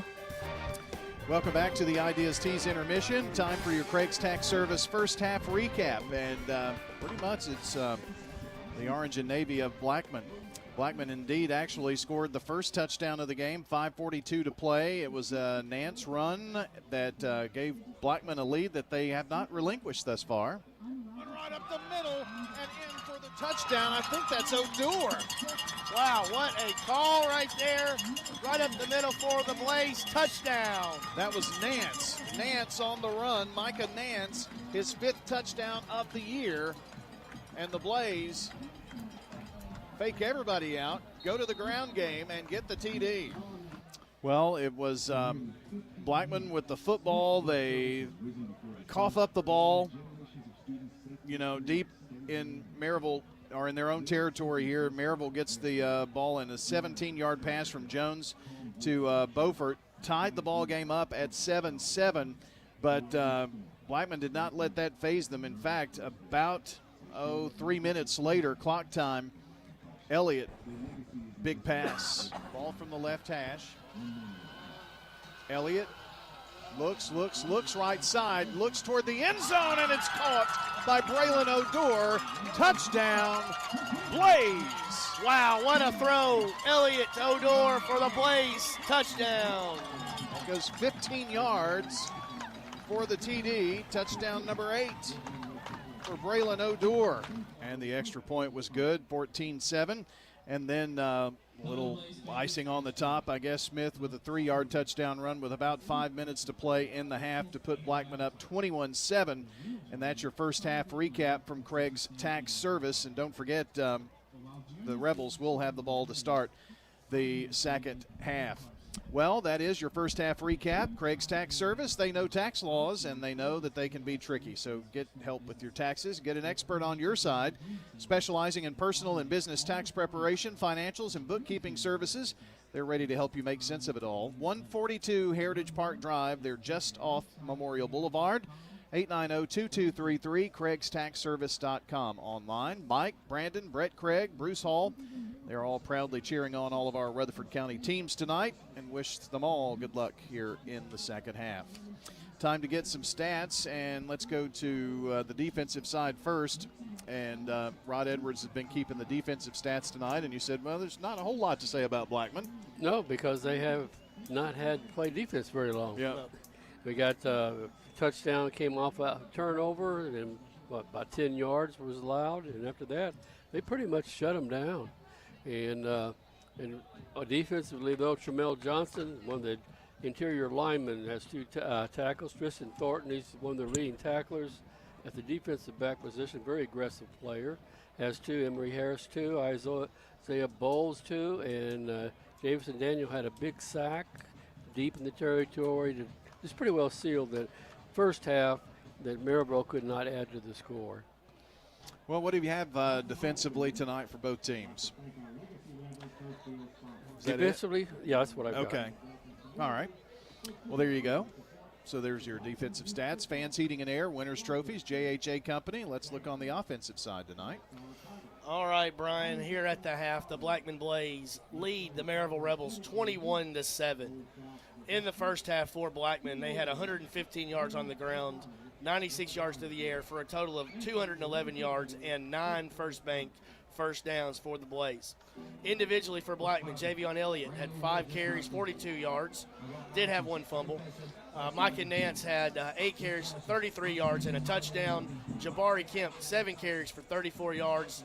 Daniel Smith, 2 carries for 4 yards and a touchdown. James Stewart came in, 1 carry for 2 yards and a huge 4th down conversion in the first drive of the game. Javion Elliott in the first half was 8 of 13 for 96 yards and a touchdown. Receiving for Blackman, Braylon O'Dour had 4 catches, 59 yards and a touchdown. Dixon had 1 catch for 13 yards. Bryson Mitchell had 1 catch for 3 yards, and Daniel Smith 1 catch for 27 yards.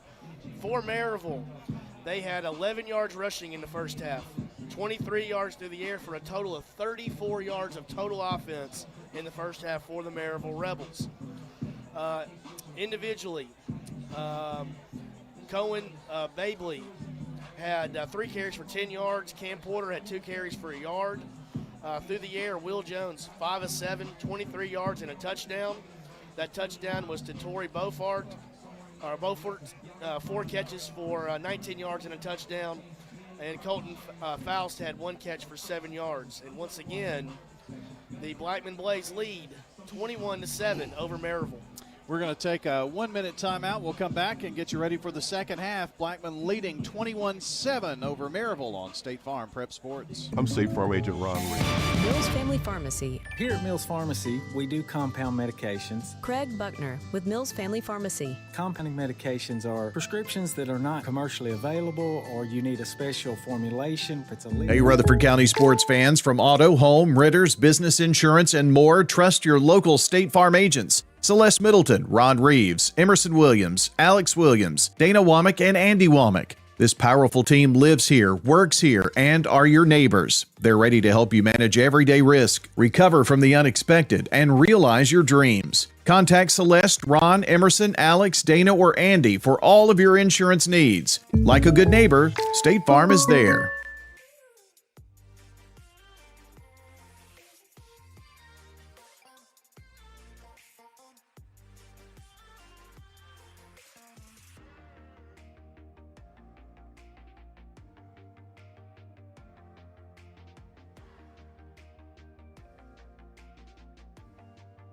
Former running back at Oakland High School, and you're listening to Prep Football. Time now for the keys to the second half. Brought to you by Rayburn Insurance Agent Rick Hall. Auto, home, business, and life insurance with a trusted agent, Rick Hall, at Rayburn Insurance. All right, Rod, your thoughts on keys to a Blackman victory? We're half away. Okay, to me the big thing before the game was they were trying to convince the kids you can play with them. Now we know that you can outplay them, but now you got to keep them keep them totally focused because they can come back. So you just got to keep the same intensity you had at the beginning of the game. You play the way you did the first half, you're going to win this game. Bill, I think this opening drive is critical. Blackman going to have to call on the defense. If they can stuff them here and get the ball back, we'll see what happens. And but set this the is tone. important. Yeah, it's got to set the tone right here for the second half. The defense is dominated tonight. Got to step up again and set this tone for this second half. And got to remember, it's not over until there's 0 on the clock in the fourth quarter. This is Maryville. You got to play till the very end. Well, we know that it's Maryville. That's all you got to say. So, and they deserve the respect. In fact, it was Oakland, by the way, in 2021 that won there 24-14 that ended a 22-year home playoff win streak at Maryville. Wow. 22 years they had never lost at home. So they're Maryville. Blaze trying to get to their second ever semifinal. Here's the kickoff to the second half. It's going to take a couple of bounces, be picked up inside the 10. 15-20. Broke a tackle, but not a second one, and now a flag.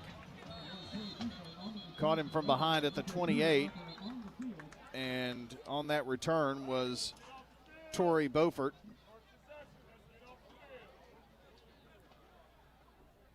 So let's see what the flag is all about here. Looks like Maryville's moving back, so.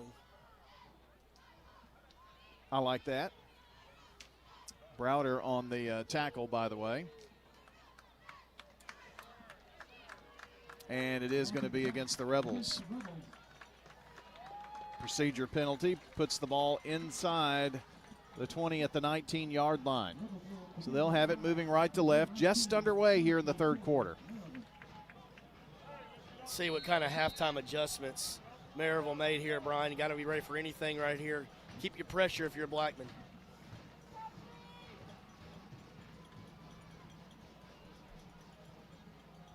Jones fakes the handoff, keeps it, runs right side, and is going to pick up about 12 yards. Running to the 31.5-yard line. Looks like maybe even 13 yards. So that's something we did not see in the first half. That's an adjustment. That was Jones' first carry of the night, and picked up 13 right there for a first down. They may be saying, we're going to put it in the hands of our best playmaker and see what happens here. We're going to have to make sure we contain Jones here from here on out. Bowles making the tackle. So 1st and 10. Myers and Douglas wideouts here to the near side. Another to the right. Ball from the right hash. And here is Jones. Flushed out of the pocket. Rolls out and almost picked off. Almost picked off. Incomplete pass. Harris almost had a huge pick there. Boy, Jones he made a mistake right there, Brian. Threw it across his body over the middle, and lucky he's going to see another down right here. 2nd and 10 from their own 31-yard line. Roll out to the line of scrimmage. Same two receivers here. Douglas and Myers near side. Jones in the pistol. And this is Beyblade. Keeps the legs turning. Still haven't brought him down, and he's going to rumble to about the 40. That was a hard run of 9 yards to bring up 3rd down, I think. Well, they're already moving the chain. Yeah, I tell the other guy, you need to go back. Yeah, I think he was premature moving the chain there. So 3rd and 1, can the Blaze get a stuff here? Bowles on the tackle. Had 35 coming into this game, including a sack and about 5 tackles for loss. Will they go back to Beyblade, or will it be Jones here? Probably one of the two. I would say Jones. They hand it off to Beyblade. Tries to go right side and string it out. He didn't get it. Maybe even lost a yard. Trying to run off tackle to the outside. And Harris made the tackle. They did lose about a half a yard there. Back to the 40-yard line. It's 4th down. And another huge opportunity here for the Blackman defense. 4th and a yard and a half. Maryville's going for it. Well, they don't gamble very often. And on 4th down this year, 71%. Oh, the clock has gone out. Maybe this will stop a little momentum if they stop the play. They send Beaufort in motion. They give and don't get it. Stopped him at the 40.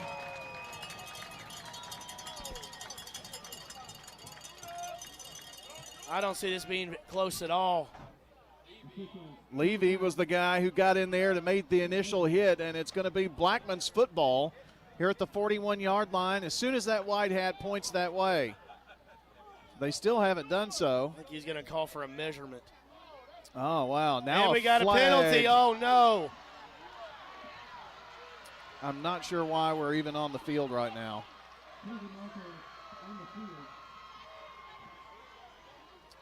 Just had a big defensive stop, likely keeping them from picking up a 1st down. And you say something and probably give them a 1st down. It's short. It's Blackman's ball.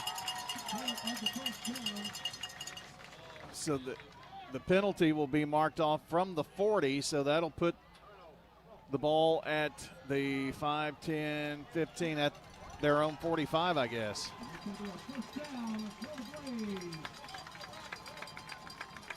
After the play, there's the personal foul. Unsportsmanlike, Blackman. But we do keep the football.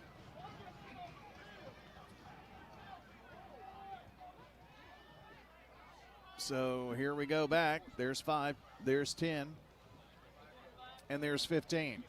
Now, luckily, they put it at the 44 of Blackman.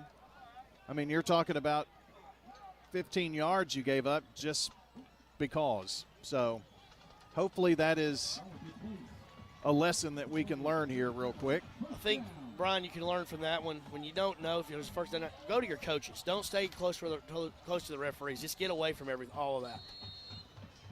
They've started the 3rd quarter over at Oakland. They're tied with Green Hill 7-7.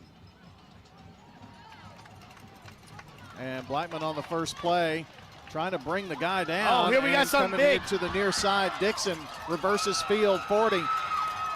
And got some blockers, 45 at the 25 at the 20 now. And finally, out of bounds, followed his big guy, 78. He was kind of plowing the road for him. I think it was 79. That was Rodriguez, the sophomore. Rutledge finally made a tackle, but not before the Blaze have it. 1st and 10 at the Maryville 19-yard line. Boy, what a run right there by Kari Dixon. He had a first down, and then he reversed field and got an extra 26 on the play. They fake the handoff, pass out to the left side. Odor breaks one tackle, breaks another, and wrapped up at the 16. Picks up 3 yards there. So it's second down now. Cole and Sear on the tackle for the Maryville Rebels. Boy, Brian, this would be huge right here to get some points out of this possession. Take care of the football. Let's get this thing in the end zone. Second down and the ball at the 16-yard line. About 8 yards, I'd say, to go here. 2 wides here near side. Inside the hashes and at the numbers. And here is Smith rumbling to the 10, to the 7-yard line. And it's first and goal here for the Blaze.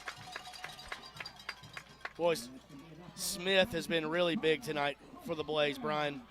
Already with a touchdown and a big 9-yard pickup right there for another one. So first and goal as they operate here in the John Day Legal Red Zone. From serious injuries to wrongful death, clients trust the award-winning team at the law offices of John Day. First and goal from the 7 for Blackman, leading 21-7 here. That is Daniel Smith on the left hip of quarterback Javion Elliott. And here's Smith trying to push it into the end zone. There is a flag, but he is not in. I'm afraid this is going to be against Blackman here. I'm not sure if it's how we lined up or if it was a hold. Well, our white hat is about to tell us here. And it is a hold. I was hoping it was just how we lined up. So that puts the ball back now at the 17. So first and goal from the 17 now. At least we still have 4 shots here.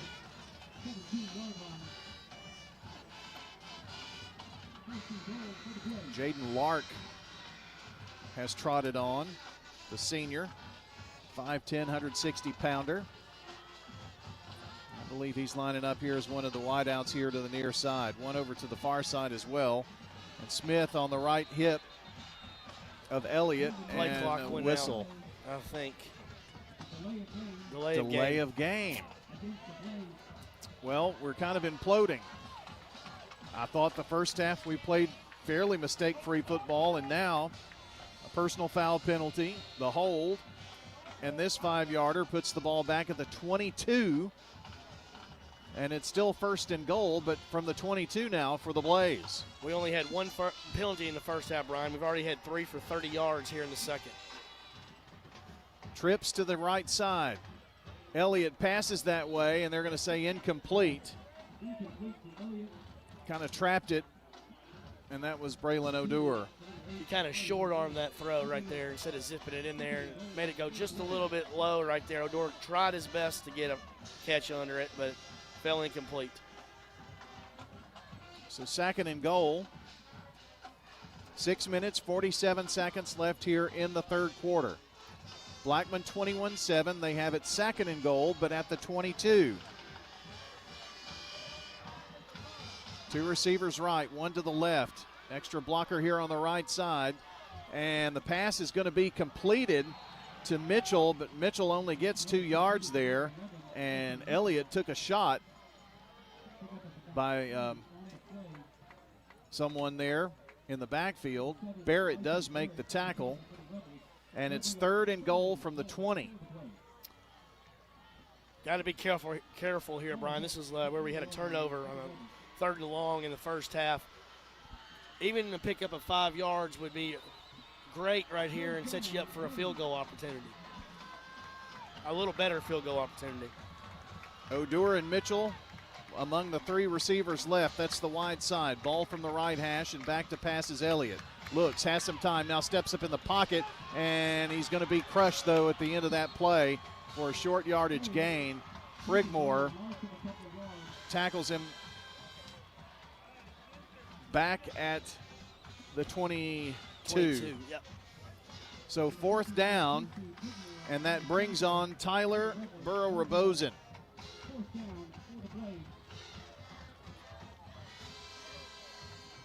So this is going to be a 40-yard field goal attempt.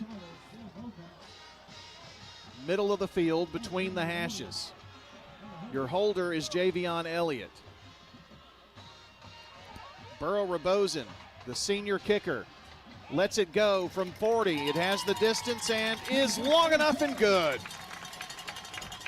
So Tyler Burrow-Rabosen remains perfect on the season, 7 for 7, and puts the Blaze up 24-7 here on State Farm Prep Sports. It's the most magical day of the year, and you can watch it all live.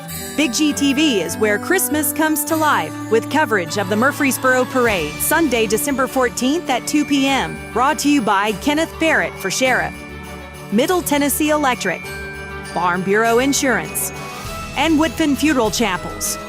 See every float, every smile, and the moment Santa arrives on Big G TV. Streaming at wgnsradio.com/parade.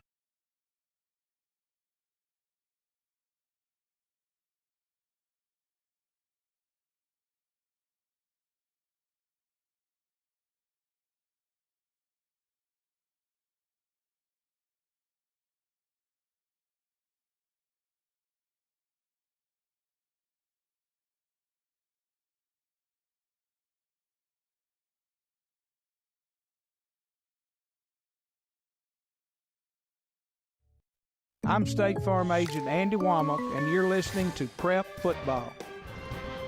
And here's the kickoff to the Maryville Rebels, and it's Beaufort running it out to the 35-yard line. Going to be stopped short of that. Looks like he was out of bounds around the 33. Update on your Jennings & Ayers Funeral Home scoreboard. It's 14-7 Green Hill with 7:27 to play in the third quarter. So that's the update.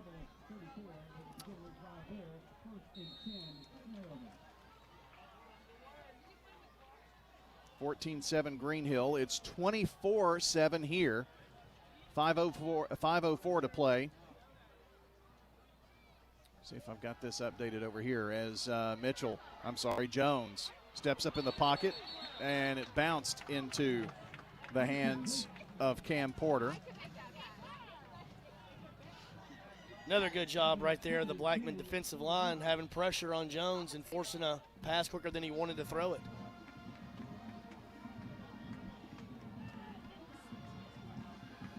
Brings up second down now. Bet a lot of people around the state are looking at that Oakland Green Hill score, and maybe at this one too, for all I know. Yes. Second down now. Jones barking out signals. Wide side is the right. They're going to go back to the ground game with Porter. Porter gets just a few to the 37, about 3 as a matter of fact. And it's third down. Well, it would be really nice to be able to get them off the field once again. Daniels making the tackle for the Blaze. Third down and 8. Back at their own 37. 4.5 minutes left in the third. It's a 3-score lead for Blackman right now. A back to either side on either hip of Jones. Now he sends Beaufort out in the flat and throws it near side, and it's going to be Babele for first down yardage to near midfield at the 49. So picked up 12. They kind of spread everybody out there before Harris finally was able to bring him down. Well, a really good call right there. Ran a little screen out of the backfield right there to Babele and was able to pick up 12 yards and a first down for the Rebels. So the ball at their own 48.5. Well, 49 we're going to say. From the near hash.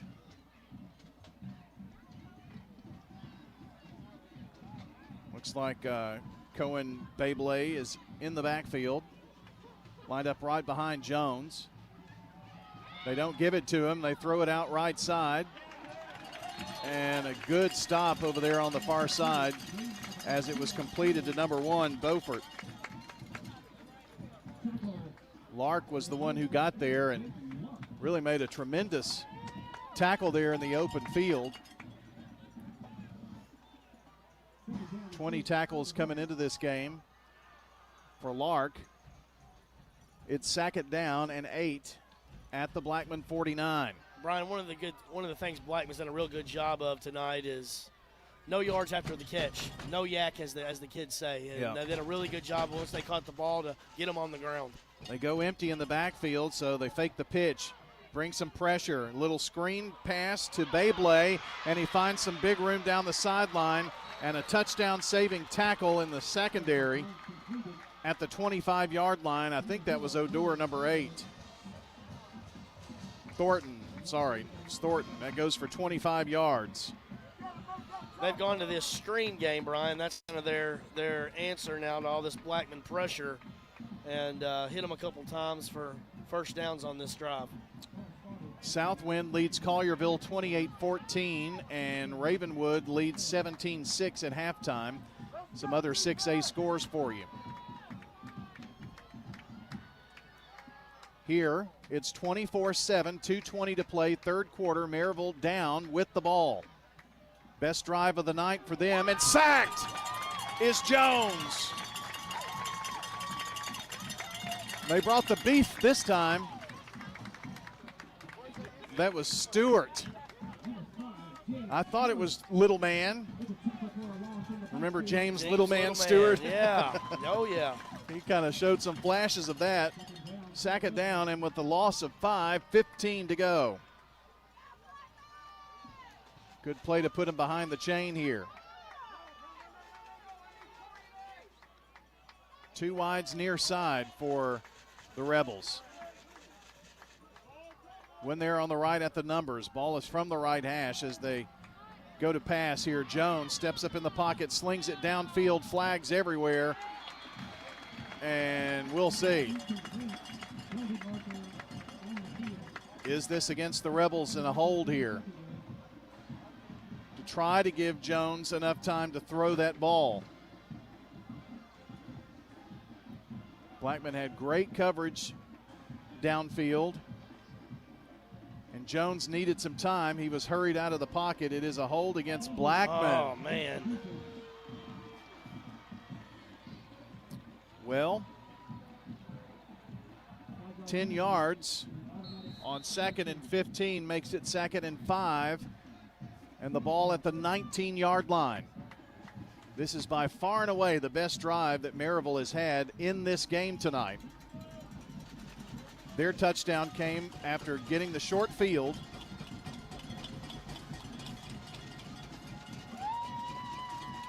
Off of a Blackman turnover. Beyblade this time, not much. Elijah Ambrose with the tackle to bring up 3rd down. Only give him a yard here. Boy, another huge opportunity for the Blackman defense to step up. 3rd and 5 from the 19. Under a minute to go here in the 3rd quarter. The Blackman crowd on their feet making noise. You can feel this is a big play in the game. 52 seconds left in the 3rd. Clock counting down. Play clock is at 10. Junior quarterback Jones with the ball now. Going to the right corner of the end zone, incomplete. Is there a penalty marker? There is not. It's 4th down. Boy, good job right there on coverage from the secondary of Blackman right there. Jones had a little time to throw that ball, but led him just a little too far. It sets up a huge 4th down for the Rebels. 4th and about 4. And they're going to try to get some points out of it, I think. They bring on the kicker, Hudson Jamerson. He's only attempted 3 field goals this year. This will be a 35-yard attempt. His longest was 47. This kick is wide left. It is wide left. It came off the boot wrong. Wide left, and Blackman's defense holds once again. Once again, the Blaze defense up to the challenge. Gets the stop, forces the field goal, the missed field goal, and now up 3 scores with under a minute to go here in the third quarter. 24-7 is the Blackman lead here.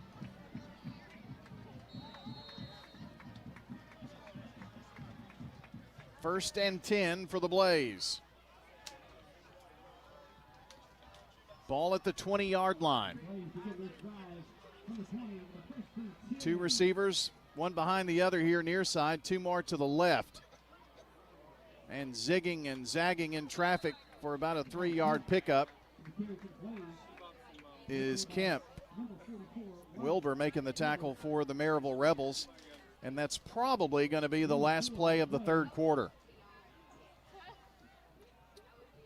I don't think they're even interested in snapping the football. So we're going to go to the fourth quarter. Blackman leads 24-7 against Maryville with a trip to the state's semifinals on the line when we come back at State Farm Prep Sports.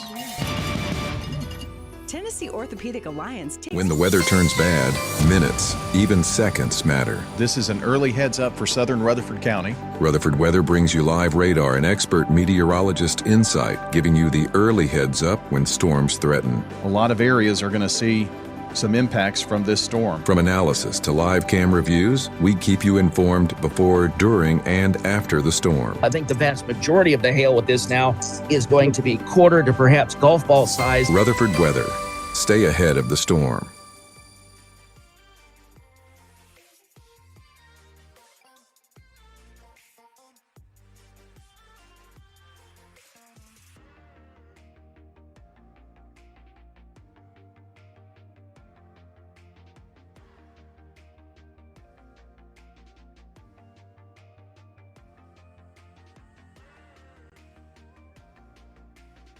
Member FDIC. I'm State Farm Agent Celeste Middleton, and you're listening to Prep Football. Our coverage brought to you by First National Bank of Middle Tennessee, Jennings & Ayers Funeral Home, the Rutherford Opioid Board, and State Farm. Get you an update on Oakland after this first play of the fourth quarter.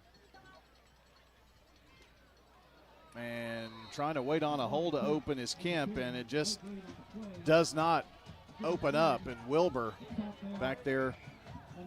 So Oakland has just had their second touchdown called back tonight. 3:02 remaining in the third quarter, and it's Green Hill's ball, and they lead 14-7 over Oakland. Here Blackman facing a third down.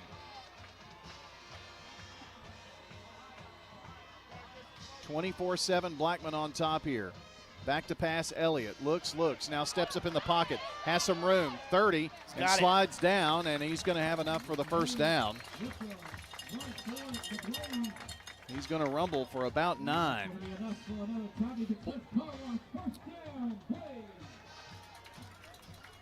And coming off the field is James Stevenson, a little hobbled.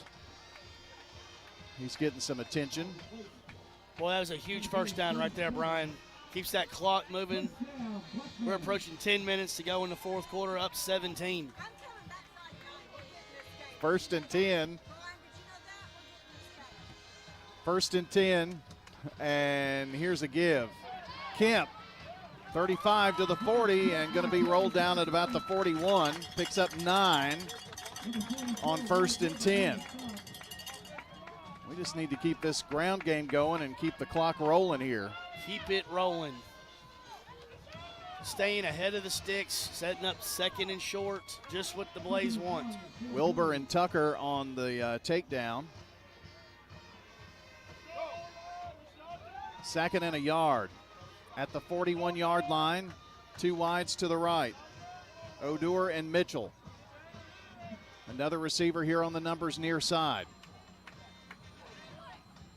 Waiting on a hole is Kemp, and I think he's going to get just enough. Ooh, there's a push right at the end of that play, but nobody saw it. Thankfully. There was a little acting going on, but you just can't afford to give up a big penalty here. You never know who will fall for those acting jobs. Got an injured Rebel on the field here. And the Blackman staff doing a good job of making sure that the team comes over to the sideline, let what happens over there happen, and not worry too much there. So let me update you on the scoreboard. As we have it right now, Green Hill leading Oakland 14-7, and Green Hill has the ball. The last update we had out of USJ and Providence Christian was 17-0 USJ. Now, we have two people feeding me information on what's happening over at Oakland, so you're going to be the first to know what happens there. And the injured Rebel, by the way, is Quincy Prigmore, the sophomore, who's had a really good night tonight. I've heard Rod tell me his name several times tonight. Had a fumble recovery as well earlier in the game. Clock right now is at 9:52. Blackman has it, 1st and 10, another First Bank first down for him.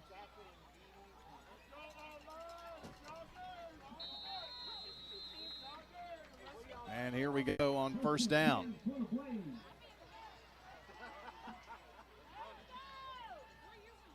Elliott going to swing it out to Nance, who is wrapped up really quick by Sear. Going to lose a yard and bring up 2nd and 10. Hetzel also helping on that tackle. Ball back now to the 41-yard line, their own 41. After the game now tonight will be our final Friday Night Thunder scoreboard show of the season. And we hope that it's not the last football game of the season. Work it out to the right side. Swing that pass out there, completed to Bryson Mitchell.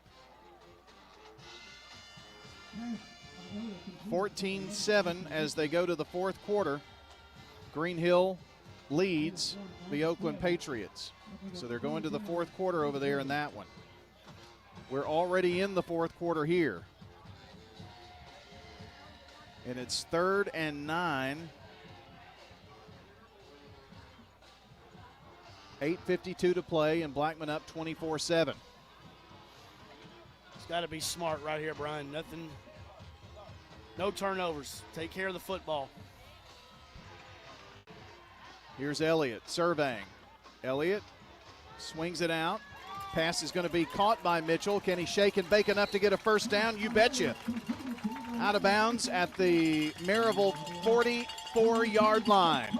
And that's a 13-yard pass and catch for the First Bank first down Blaze. Really good job of Elliott hanging in there, finding Mitchell for another First Bank first down for the Blaze. So the ball here on the near hash. Blackman's in no hurry, Brian. I wouldn't be.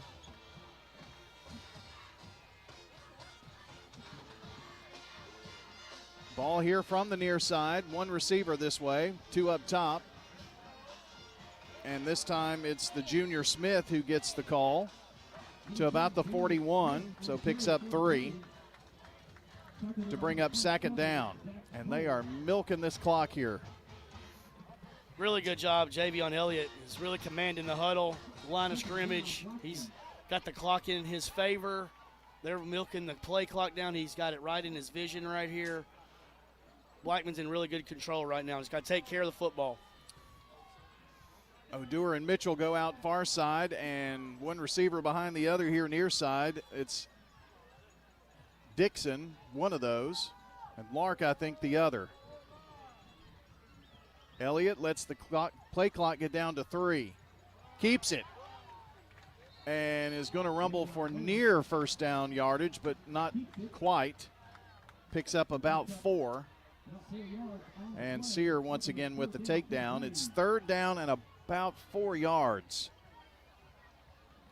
That whole sequence took about a minute.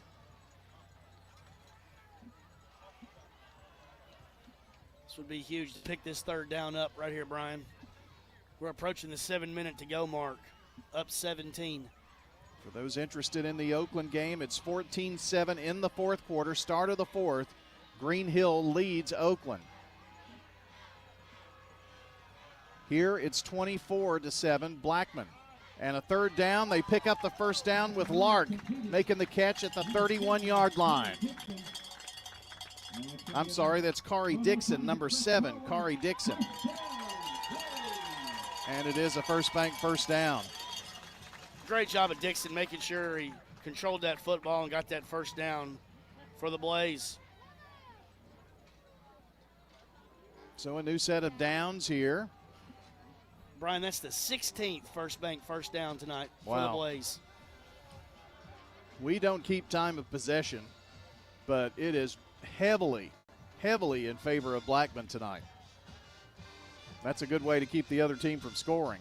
They give the ball to Nance this time. Tries a run to about the 30, just across the 30, about a 2-yard pickup there. Nance has done a really good job tonight as well in this backfield for the Blaze. Eltsel on the takedown for Maryville. It's second down and a long 8. This is just really masterful what Blackman is doing right now. Can't afford mistakes at this point, but play clock is down to 10. They roll out, break the huddle. It's at 5 now. At 3, 2, they snap it with 1 second. Zip pass near side and incomplete. Trapped there by James Stevenson. Stevenson still a little wobbly there. Shaken up a few minutes ago. So third down now for Blackman. Incomplete pass does stop the clock, 5:42. So now in a spot where we need a first down.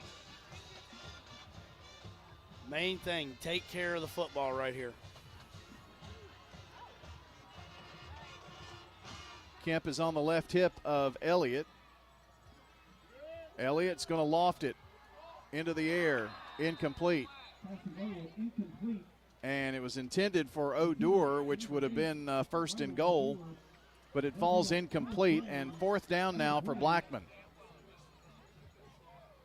They were in the backfield on him pretty quick on that play, and Blackman is going to punt here. I think this is definitely the right call, Brian.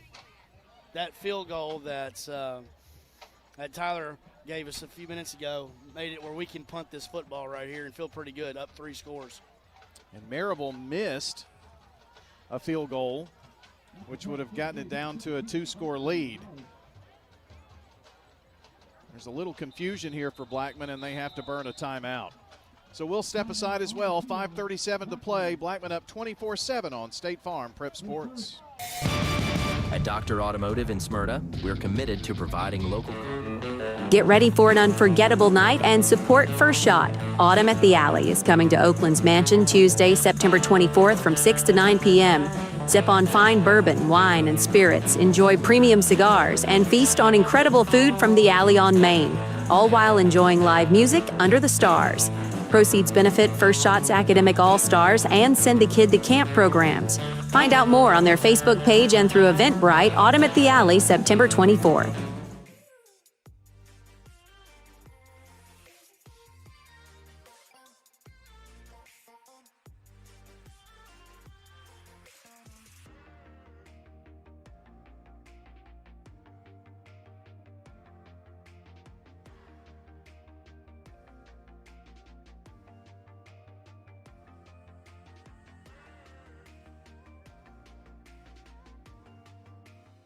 I'm State Farm agent Alex Williams, and this is State Farm Prep Football.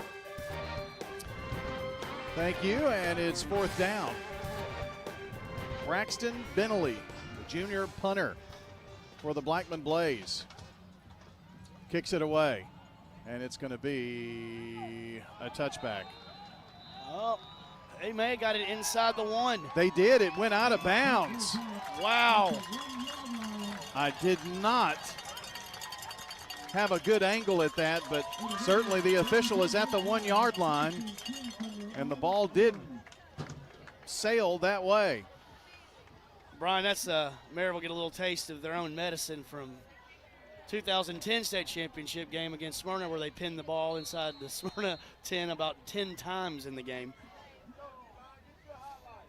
Got some updates for you to pass along. Thanks to Court Steer. USJ 24, Providence Christian 6, 9:12 left in the third quarter. And with 9:46 to go in the ball game, 17-7 Green Hill. A field goal for Green Hill to go up 17-7 at Oakland.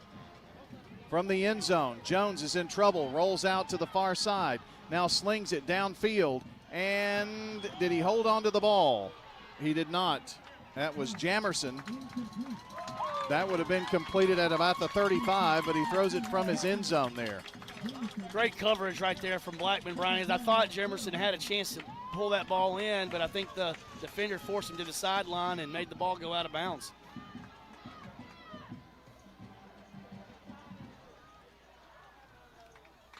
So it brings up now a second down and 10 from the 1 yard line.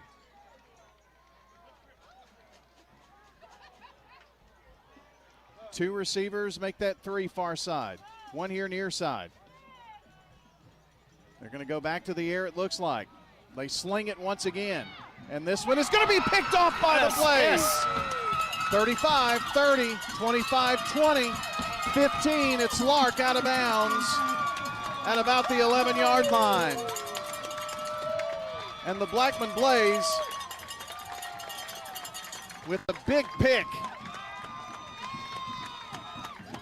First turnover for Maryville and only the 6th interception on the season for Will Jones. Well, they rolled the dice there.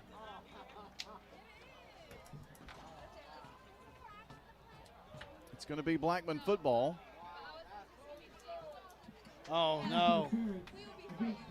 Is there a flag? There was something against Blackman that gave Maryville a first down. I didn't see what happened. I guess they're calling. I didn't see the blade hit on the quarterback, maybe. Well, whatever it is, it's a personal foul penalty. Oh man! Never saw the flag. It must have been in the end zone.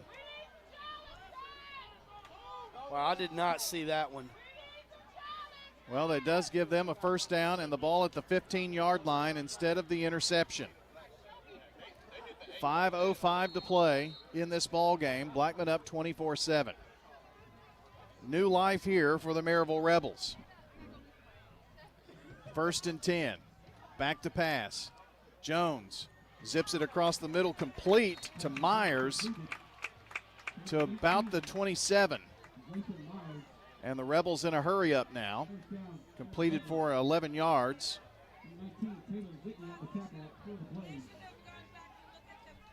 Whitney on the tackle. Green Hill leads, 9:47 to play in the fourth, 17-7. Jones rushed out of the pocket, is going to just sling it out of bounds. To bring up second down now.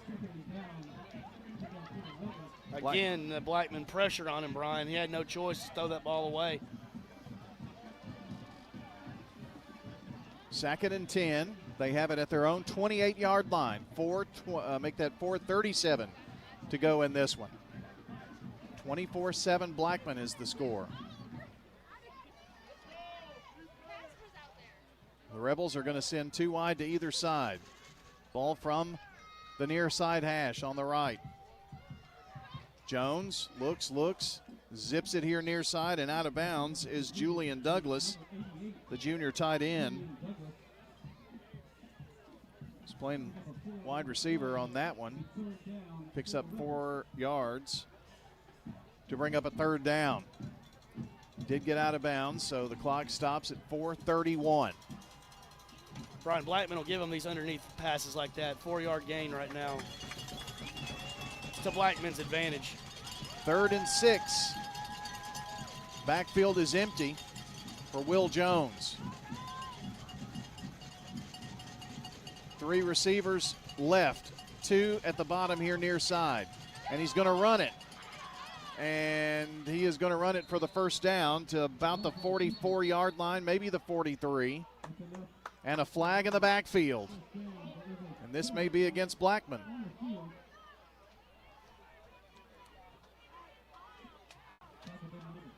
They're pointing that way. Personal foul. Hitting the quarterback. Well, that's the second one on this drive that instead of having a pick and the ball at the 10, and it was a personal foul. I'm not sure where it came or what had happened, but anyway, 2 personal fouls on this drive, and now Maryville has the ball at the Blackman 42-yard line. Well, Brian, that's the 6th penalty this half for 70 yards for the Blaze. There have been 2 huge penalties on this drive. Go with the same set, wide receivers everywhere. Jones slinging it left side. It's going to be complete over there to Douglas, and Douglas wrapped up. Gets to the 34-yard line, picks up 8 yards. Lark on the tackle. Oakland finds the end zone. It's 17-14, 6:15 to play in the ball game. 17-14. Green Hill leads Oakland by 3.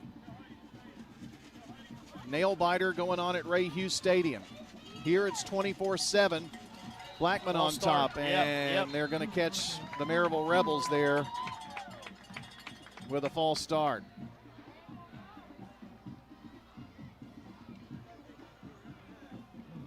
So that will back up the Rebs, and it's a 2nd and 7 from the 39 now. 3 minutes, 28 seconds. And counting. And it is rolling.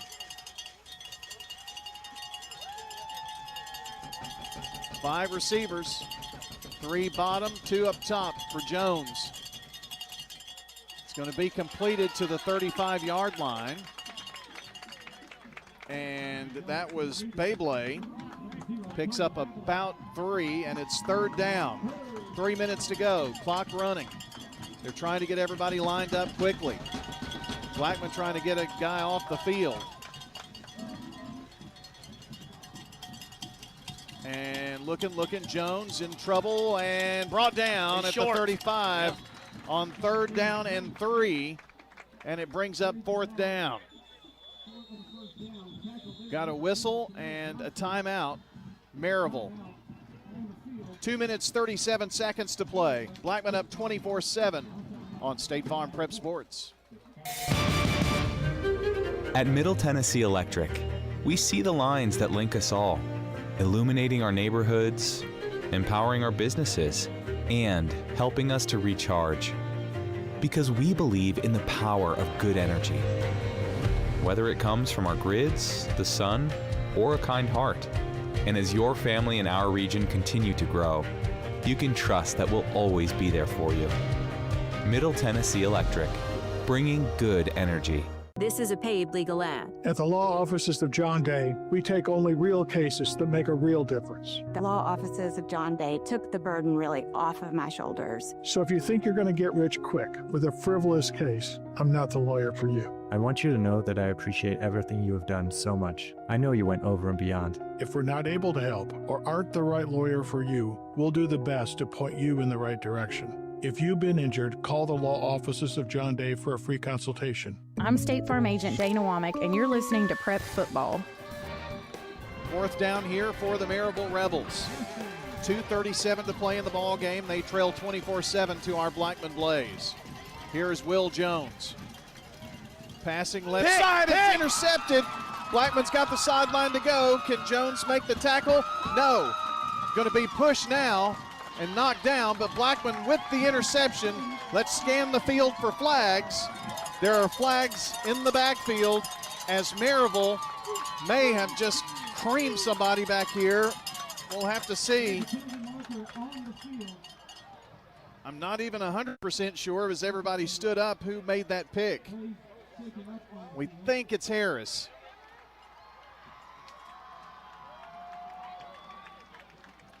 But I'm pretty sure that whoever is down here in the backfield at the 30 for Blackman got creamed. Got pushed, stepped on, knocked down, something happened. And I'm waiting on the white hat. He's trying to say, get everybody off of the field. He's upset. I mean, he is livid. Well, he is. And I think he's talking to the other official. Personal foul against Maryville, right? Yes, against Maryville.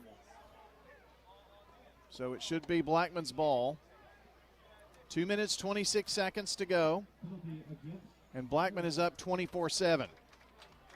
Well, I don't think I've seen a white hat get this heated as I have in this quarter with some of the players and his own officials out here.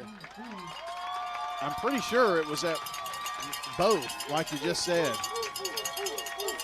And I think that's Elijah Ambrose who was clobbered, and he's going to trot off. His teammates are over there giving him high fives and hugs, and it's looking really good here at the Inferno tonight, Brian. Ball is at the 12-yard line. Blackman has it. First and goal here in the John Day Legal Red Zone. The law offices of John Day fighting for injury victims across Tennessee. No fees unless they win. And they go to Kemp. Kemp is going to spring free for the touchdown. Snapped it right to Kemp. He runs it in from 12 out. And the Blackman Blaze put a little icing on the cake. They're headed to the semifinal for only the second time in school history. With 2:19 to play, huge TD by the Blackman Blaze.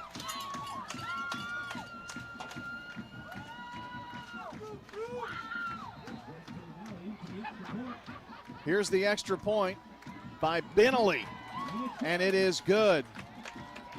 So your score, Blackman 31, Maryville 7, 2:19 to play. This is State Farm Prep Sports. It's the most magical day of the year, and you can watch it all live. Big G TV is where Christmas comes to life with coverage of the Murfreesboro Parade, Sunday, December 14th at 2 p.m. Brought to you by Kenneth Barrett for Sheriff, Middle Tennessee Electric, Farm Bureau Insurance, and Woodfin Funeral Chapels. See every float, every smile, and the moment Santa arrives on Big G TV. Streaming at wgnsradio.com/parade.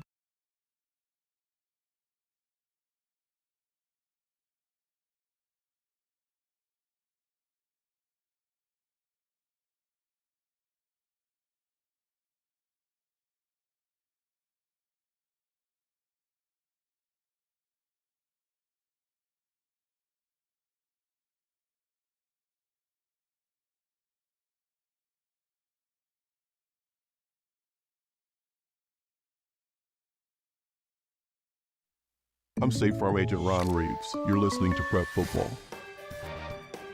Rutherford County football fans, good news. The Oakland Patriots have scored and have taken their first lead tonight. This ball goes into the end zone for a touchback. So Maryville will have it down 31-7 with 2:19 to play.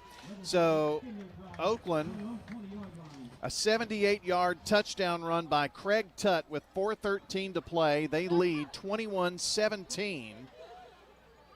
They tied it on a 27-yard run by Tutt, or didn't tie it. They got their second touchdown with 6:15 to play, so they scored less than 2 minutes later, and now lead 21-17.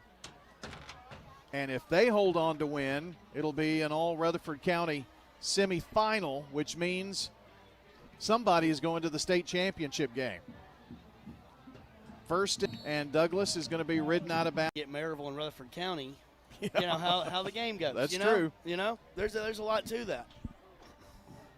This would be the first win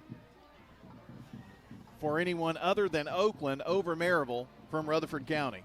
And, man, we've been trying for years. Yes, we have. Back to pass. In trouble is Jones. He's going to run out of the pocket to the 25, to the 30 now, and out of bounds. Going to be close to that first down. In fact, it was 2013 when Blackman lost to Maryville in the semifinals. Since then, they haven't faced anyone but Oakland. They faced Oakland in 14, 15, 16, 17, 18, 19, 20, 21, 22. And then that's it, 24 as well. Beat them, Oakland beat Maryville at home 23-13 last season. 23 was when Bradley Central beat Maryville and played Oakland in the semifinal. Run to the 31 to pick up the first down. Under 2 minutes. Clock at 1:58, but the clock's not running for some reason. There we go. Let's get that clock rolling. I think it's just playing tricks with us, Brian. I think it actually is. It's just. Well, I saw the official do that big wind like, okay, friends. Yeah, it's glitching a little bit tonight. The White Hat is not happy tonight. In fact, it was 2012 when, I'll tell you after this play, 1st and 10. They sling it to the near side and out of bounds, completed to Cam Porter.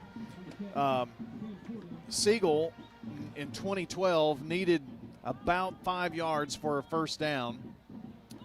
And Brent Stockstill on one leg with a torn ACL and MCL almost willed Siegel to a win. Maybe one of the best individual efforts I've ever seen in a football game. And the next year, Blackman, and since then it's been Oakland, but it's going to be the Blackman Blaze who put an end to this year's run for Maryville. And just the second time in school history, Blackman to the semifinals. Will they play Oakland is the question. And Jones is in trouble. He gets away from one guy. He's still on the run, way back at the 20, to the 30 now, to the 40, to the 45, and slides down after picking up the first down. Give him the 46. So finally gets 10 yards, even though he ran all across the field. Now, Rutherford County has had a team now in the semifinals for 28 straight years, at least the semifinals, if not in the championship game. But if it's Oakland and Blackman in the semifinals, there will be a Rutherford County team in the state championship game. Back to pass. Across the middle, it's going to be complete from Jones to big number 88, Douglas. That goes for 17 yards. Does stop the clock with 52 seconds. You know, best news, Brian, of all that, there won't be a semifinal game in Maryville. Patriots have the ball after a Green Hill pick. 3:02 to play, so Oakland has a 21-17 lead and the ball. Oh, coming downfield is the big guy, Douglas, after the completion down to about the 4-yard line. That's a 32-yard pickup there. Good pass right there. You can tell Will Jones is a great competitor. Good throw right there to Douglas. Sets him up 1st and goal.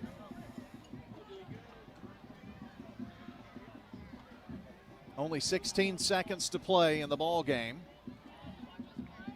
Does Maryville get into the end zone here for just the second time tonight with 8 with 7? Are they going to run a play? They are. They wait, look, and Jones in trouble. The horn goes off and he's sacked at the end of the ball game, and the Blackman Blaze are headed to the semifinals for just the second time in school history. And they get it over Rutherford County's arch nemesis, Maryville. The final score, Blackman Blaze 31, Maryville Rebels 7. Prentice Alsop Heating and Air postgame show is coming up, and we're keeping a very, very close eye on what's going on at Oakland. Again, Oakland with the ball after a pick, leading 21-17, about 3 minutes or so left in the ball game.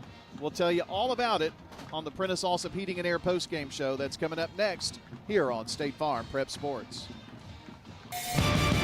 Winners Trophies can help you with customized awards for any occasion. Owner Kelly Hockenberry continues to provide awards for sports teams. In Rutherford County, we need a sheriff who leads from the front, not from behind the desk.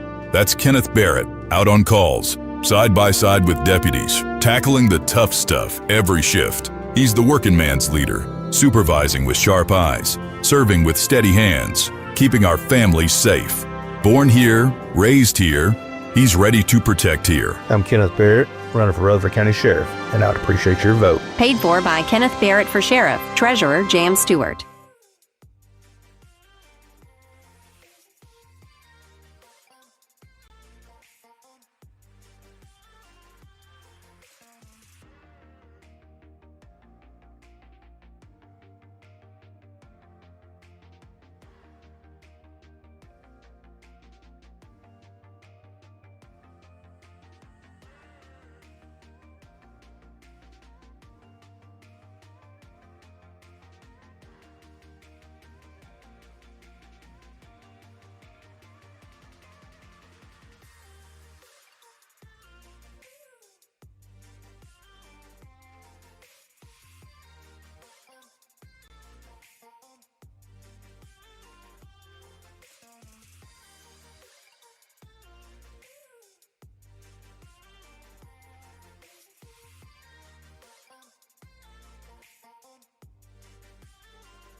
This is Primetime Sports, WGNS, Murfreesboro, Smyrna, 1019, 100.5, AM 1450, wgnssports.com, Big G TV, streaming video, and always at the game.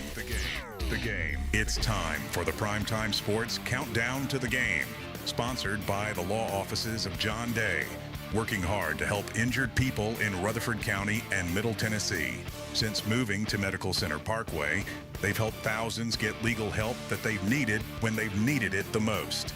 If you've been injured, go to johndaylegal.com for a free consultation. And remember, there are no fees unless they win your case. Now, let's join the Primetime Sports team for tonight's feature game from WGNS and Big G TV. Welcome back to Blackman and Bart Smith Field. The Inferno tonight, site of something that Blackman has never done, and that's beat Maryville. Final score 34-7. And it is the Prentice Allsup Heating and Air postgame show. So first things first, let's go over to Ray Hughes Stadium in Oakland High School to find out how things are going there. Danny Brewer is with us, and Danny, Oakland needs a first down to seal it here. Yeah, and they just got some kind of illegal procedure penalty, so it's going to be third down and about 8 with 37 seconds left to go in the game. Green Hill's out of timeouts. The ball is located at about the scoreboard is wrong. It says 36, but it's not on 36. It's about on the 41-yard line, I think. On the Green Hill 41-yard line, third down and 8 for Oakland. First down and it's over. There's no doubt about that. If not, Green Hill might could get the ball back with just a few scant minutes. They're just going to do a scrum up the middle here. So I think it's over. It's over, yeah. Yeah, they're walking out on the field. It's over now. The clock's winding down, but it's going to be an Oakland win, 21-17. Extremely hard-fought game. Craig Tutt came to work in the second half, apparently, in this one. Yeah, just sets up a big matchup next week. I think the Oakland Patriots might be awake now. They kind of slept. They were kind of sleeping through the first 3 quarters of this game. But you got to give Green Hill a lot of credit. Tutt a big second half in this one tonight. Craig Tutt, 2 touchdowns. He had one. He did score 1 touchdown. He had the 14. Cameron had 2 touchdowns. Dante Cameron, he had 2 touchdowns. He had the 25-yard run in the first half, and then the 73-yard run that put them up 21-17. So it was two touchdowns for Cameron. Tutt had the other touchdown for Oakland. So Tutt gave him the touchdown to draw within 3, and it was Cameron who had the second touchdown to win it. Yes. Cameron busted the play. It was 1st and 10, Oakland at about the 23-yard line, and he just busted up the middle and was gone, basically untouched, about 73 yards for a touchdown. We know we've said over the years, and I don't want this to sound like it's haughty to say this, but that the quarterfinals many times is the best game leading up to the championship game. And this year with the change in the playoffs, Maryville coming here, Green Hill there, some tough games, but an all Rutherford County semifinal in the top half of the bracket ensures that we'll have a team in the championship game. I think that goes to prove we may have been right in some of that years before, too. Exactly right. You can't take anything for granted. When it gets to this level, they're all good. Everybody's playing well. And, like I said, Green Hill flat came to play tonight. They've got nothing to hang their heads about. I know they're very disappointed because they never trailed until about 4 minutes left to go in the game when Cameron busted that big run. Otherwise, Green Hill never trailed until that point in the game. Well, Ray Hughes Stadium will be the site of another semifinal, but it'll be Blackman next week. So, Danny, appreciate your efforts there tonight, and I'm sure we'll see you there maybe next week, hopefully. I'll be at Churchill next week, so I'll be listening to you guys. So Clark Handicap next Friday, big day, grade 1, $600,000 race. Yeah. All right. Well, we'll get excited about that. But, Danny, appreciate it tonight. Thank you so much. All right. Thank you. All right. That's Danny Brewer. I can't believe he's going to miss a football game for that. I mean, he must have some money on that one or something. But anyway, and that does lead us here in the Prentice Allsup Heating and Air postgame show to unravel maybe a little bit of a mystery here.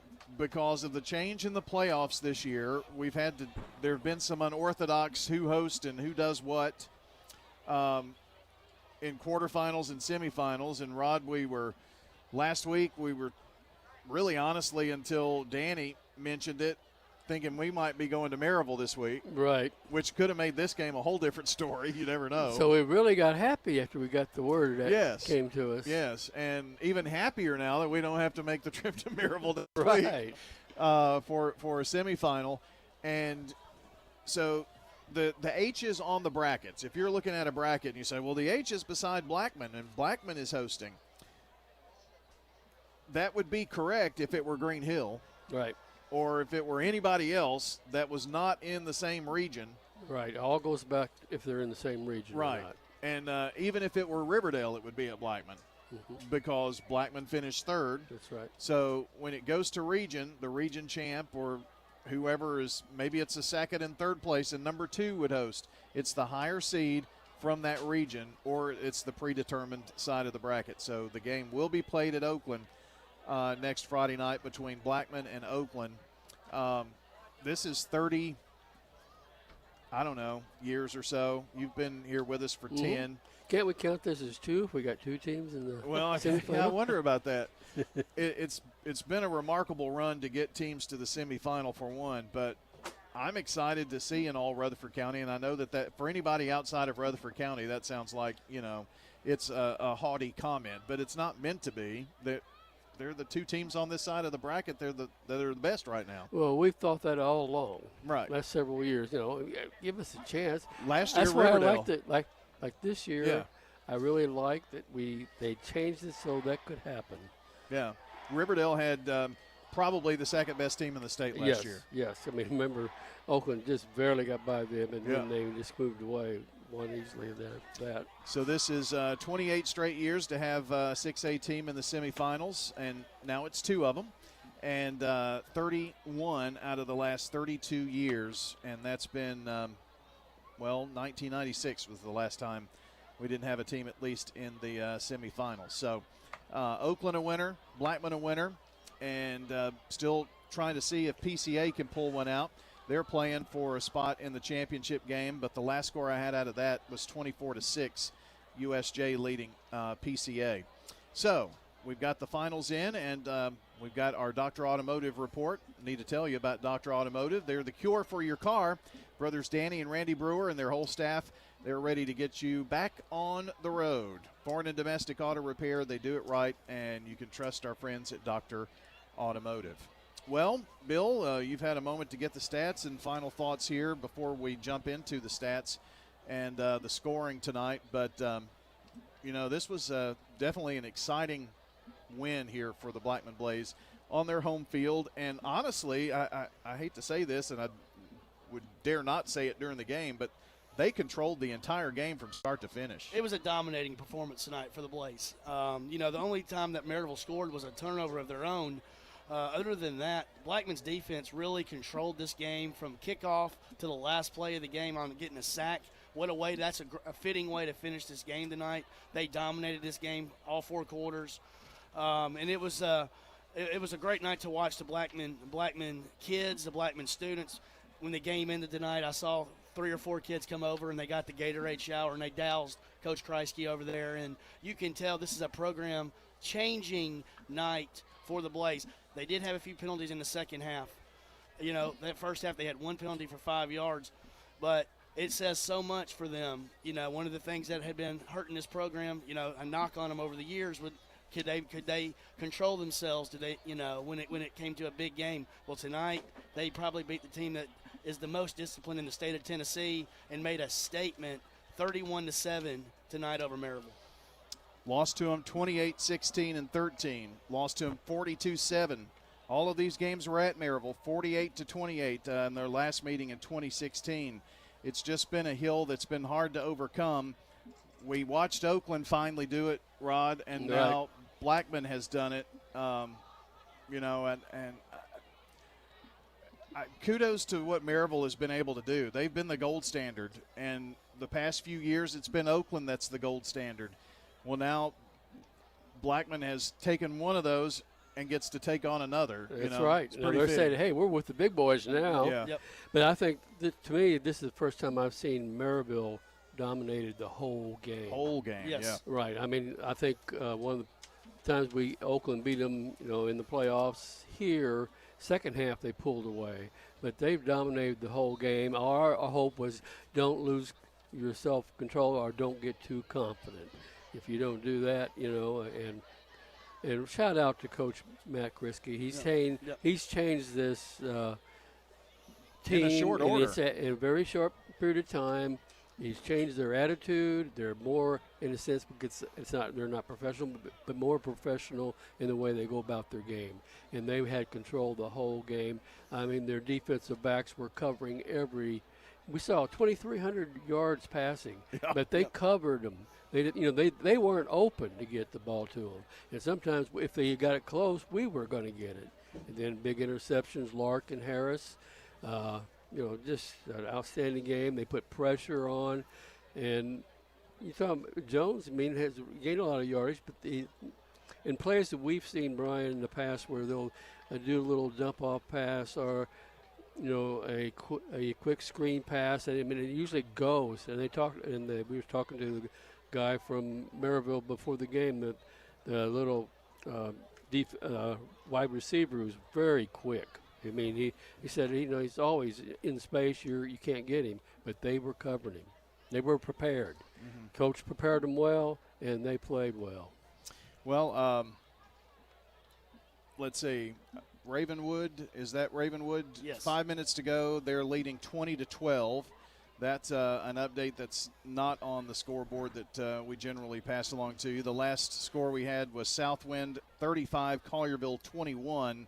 Those are the 4 teams that make up the other side of the bracket. The winners will play each other, and one of those teams will play either Blackman or Oakland in the championship game on December the 6th. And if it goes like that, then there will be 3 number 1 seeds, and then Blackman and number 2. So that's the advantage of having it where we can get 2 teams in. Yeah. Well, with that being said, let's jump into your recap first. Let me do that real quick. And here we go with your Sir Pizza replays in this one tonight. And we started off with Nance, who got things going for the Blackman Blaze. They scored, then it was tied, but then they never looked back. This was the Nance 8-yard run. Replays. It's a run right up the middle and in for the touchdown. I think that's O'Dour. Wow, what a call right there. Right up the middle for the Blaze. Touchdown. That was Nance. Nance on the run. Micah Nance, his 5th touchdown of the year. And the Blaze fake everybody out, go to the ground game, and get the TD. Now the extra was good. And then that was the end of the first quarter. Go to the second quarter, and right at the beginning of the second quarter, with about 58 seconds into the second, it was Beaufort who had a nice pass to him from Jones, and that tied the ball game at 7 apiece. Then Blackman goes to work. About 2 minutes later, they regain the lead with Elliott on this pass. Replays. Ball from the left hash. Elliott looks right side, looks toward the end zone, and it's caught by Braylon O'Dour. Touchdown, Blaze. Wow, what a throw. Elliott O'Dour for the Blaze. Touchdown. That goes 15 yards for the TD. Touchdown number 8 for Braylon O'Dour. 14-7 your score at that point, and Blackman would score once more right before halftime on a 3-yard run from Smith to take a 21-7 lead into the locker room. And it was a back-and-forth third quarter, but with about 5:12 to play, Tyler Burrow-Rabosin keeps his unbeaten streak alive on kicks. Replays. Burrow-Rabosin, the senior kicker, lets it go from 40. It has the distance and is long enough and good. So Tyler Burrow-Rabosin remains perfect on the season, 7 for 7, and puts the Blaze up 24-7. That was just a couple of yards shy of his longest on the year. Then that was a 3-score lead. Blackman called on their defense, and they really had a great defensive effort tonight. And they did score in the fourth quarter with about 2:19 to go to put a little icing on the cake when Kemp ran it in for a 12-yard touchdown. And that made your final score 31-7. The Blackman Blaze beat the Maryville Rebels for the first time in school history. They're in the semifinals for the second time in school history with tonight's win 31-7 over the Rebels. Sir Pizza.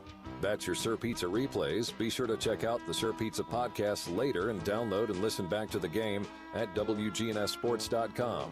And for your next family night, don't forget Sir Pizza. From the traditional pepperoni to the signature royal feast, Queen's Feast, or King's Feast, Sir Pizza is ready to feed your hungry family. Sir Pizza on East Main, on South Church Street, and Memorial Boulevard. Plus, you can order your favorite pizza online at sirpizzatn.com and on their app. Download to start earning rewards points. Sir Pizza, you made me love pizza again. Well, let's crown an SRM Concrete solid performer tonight. We can go on both sides of the ball if you guys want to. I really thought Javion Elliott had a great game tonight, just leading the team. Didn't want to just kind of throw his name out there. Your thoughts, Bill, offensively? Yeah, Javion just he commanded the team tonight, and you can see how much he's grown tonight. Once they got ahead, he was watching that play clock, got it down every second he could. He ended up tonight, let's see here, he was 17 of 23 for 159 yards and a touchdown, and then ran for another 53 as well. So over 200 yards of offense tonight for Javion Elliott, and just a really gutsy performance and really great job leading the Blaze tonight to victory. What about defensively? Anybody stand out to you? Oh, it was kind the of a whole team. It really was. You looked at it. I mean, whether you're the interior lineman, Johnson and let's see, Levy and Sanford just did a great job, but then defensive backs, Lark and Harris, just outstanding all the way around. I mean, we've seen plays where, this is going to go, because we've seen them go a lot of times against Oakland, and everybody made, when they had the chance, they made the tackle. You know, it wasn't no missed tackles, period. And I would say just give it the whole defense. All right, we can do that. SRM Concrete saluting our local athletes. Solid performers in tonight's game to help pave the way to a Blackman victory. SRM Concrete, locally grown, nationally known. How about the rest of the offensive stats? Fans Heating and Air, JAJ Company, and also winners' trophies. What do you got there, Bill? All right, Brian. What a great night for the Blackman Blaze. They 31-7 win tonight over Maryville. Tonight for Blackman, offensively, on the ground, they had 165 yards total tonight, 159 yards through the air, a total of 325 yards for the game, and they had 16 first downs. Individually for Blackman, Javion Elliott, as we mentioned earlier, 8 carries for 53 yards. Micah Nance, 9 carries, 35 yards, and a huge touchdown to get the Blaze on the board tonight. Jabari Kemp, 12 carries for 59 yards and a touchdown. Daniel Smith, big play. I thought he played really good tonight, Brian. 4 carries, 16 yards and a touchdown. And James Stewart, another big play tonight, had a carry for 2 yards on a 4th down play on the first possession of the game. It was a real gutsy call and really set the tone for the night. Javion Elliott, as we said, 17 of 23, 159 yards passing and a touchdown. For receiving for the Blaze, Braylon O'Dore, 5 catches, 62 yards and a touchdown. Kari Dixon, 3 carries for 56 yards. Bryson Mitchell, 4 carries for 17 yards. Daniel Smith had a catch for 17 yards, and Micah Nance had a catch for a yard for the Blackman Blaze. Blackman will advance next week. They will be playing at Oakland in the semifinals. For Maryville drops now to 11-2 on the season. They had 49 yards on the ground tonight, 149 yards through the air for a total of 198 yards. And I got to tell you, Brian, 47 of that was at the very end when the game was kind of over. Really great job tonight for the Blackman defense. Individually for Maryville, Will Jones had 5 carries for 24 yards. Cohen Babley had 7 carries for 19 yards. Cam Porter, 4 carries for 6 yards. Will Jones ended up, 14 of 24 for 149 yards, a touchdown and a couple interceptions tonight. Torrey Beaufort had 5 catches for 21 yards in the lone Maryville touchdown. Colton Faust had 1 catch for 7 yards. Julian Douglas, 5 carries for 68 yards. Cohen Babley had 3 catches for 40, and Carson Myers had 2 catches for 16 yards for Maryville. The Blaze improved to 12-1 on the season, and they set up the huge showdown in the semifinals in Rutherford County next Friday night against Oakland. Yes, indeed. There's another 6A winner. It was Southwind, 42-21, and Ravenwood was leading, so that could make up your other side. We know it is Southwind. Rod Edwards, your defensive stats tonight. Okay, for the Maryville Rebels, Jason Rutledge had 7 tackles. Dex Cole had 6. Maxier 8. And Wyatt Wilbur 7. You know what I noticed? Almost these 4 right here are making almost all the tackles, though. You know, so it means to me they don't have quite the total defense that Blackman had. But Blackman is like 4-4, 4-4, 5, and so on. So let's go with those. Tremel Johnson had 2. Tristan Thornton 5. Emery Harris 4. Isaiah Bull 4. James Stewart had 1 and a sack, and Jaden Lark had an interception. Emory Harris, along with the 4 tackles, he had an interception. I thought Lark's interception sealed the deal on that play. He made a good read on the ball, came in, and that pretty much we knew we were breathing easy. Yeah. Well, can breathe a little easier, have a little turkey, and there's nothing like practicing on Thanksgiving Day, and Blackman's going to get to experience that for just the second time in school history and play Oakland, and that's going to be a fun Friday night. So I guess that's when we'll see you two guys next. Can't wait Look to forward. see it. All right. Happy Thanksgiving to you both. And Happy I Thanksgiving. like the long drive we got. Yeah. Yes. Yeah. I'll take that any day. So, all right. Well, that's going to do it for our fun here from Blackman High School tonight. Blackman a winner 34-7 over the Maryville Rebels, and it is going to be an all Rutherford County semifinal. And dating back to 1996, a team from Rutherford County has been in the semis, and this time it's 2. All right, that's going to do it for Rod Edwards. For Bill Hockenberry, our producer, Jackson Smith at the station, I'm Brian Barrett. Stay tuned. Our final edition of Friday Night Thunder Postgame taking you to 11 o'clock tonight. Court Steer about to take it away for you for the rest of the evening. So long until the next time we meet at the game. Thanks for joining us for tonight's high school sports action on WGNS and Big G TV. Visit wgnssports.com later to download, watch, or listen to the full podcast of the game. And be sure to check the site for details for the next State Farm Prep Sports broadcast. The station manager of WGNS is Brian Barrett, Primetime Sports Director John Dinkins, and the executive producer of Big G TV, Dalton Barrett. A big thank you to all the sponsors who made tonight's broadcast possible. This has been a Primetime Sports presentation on the Good Neighbor Network.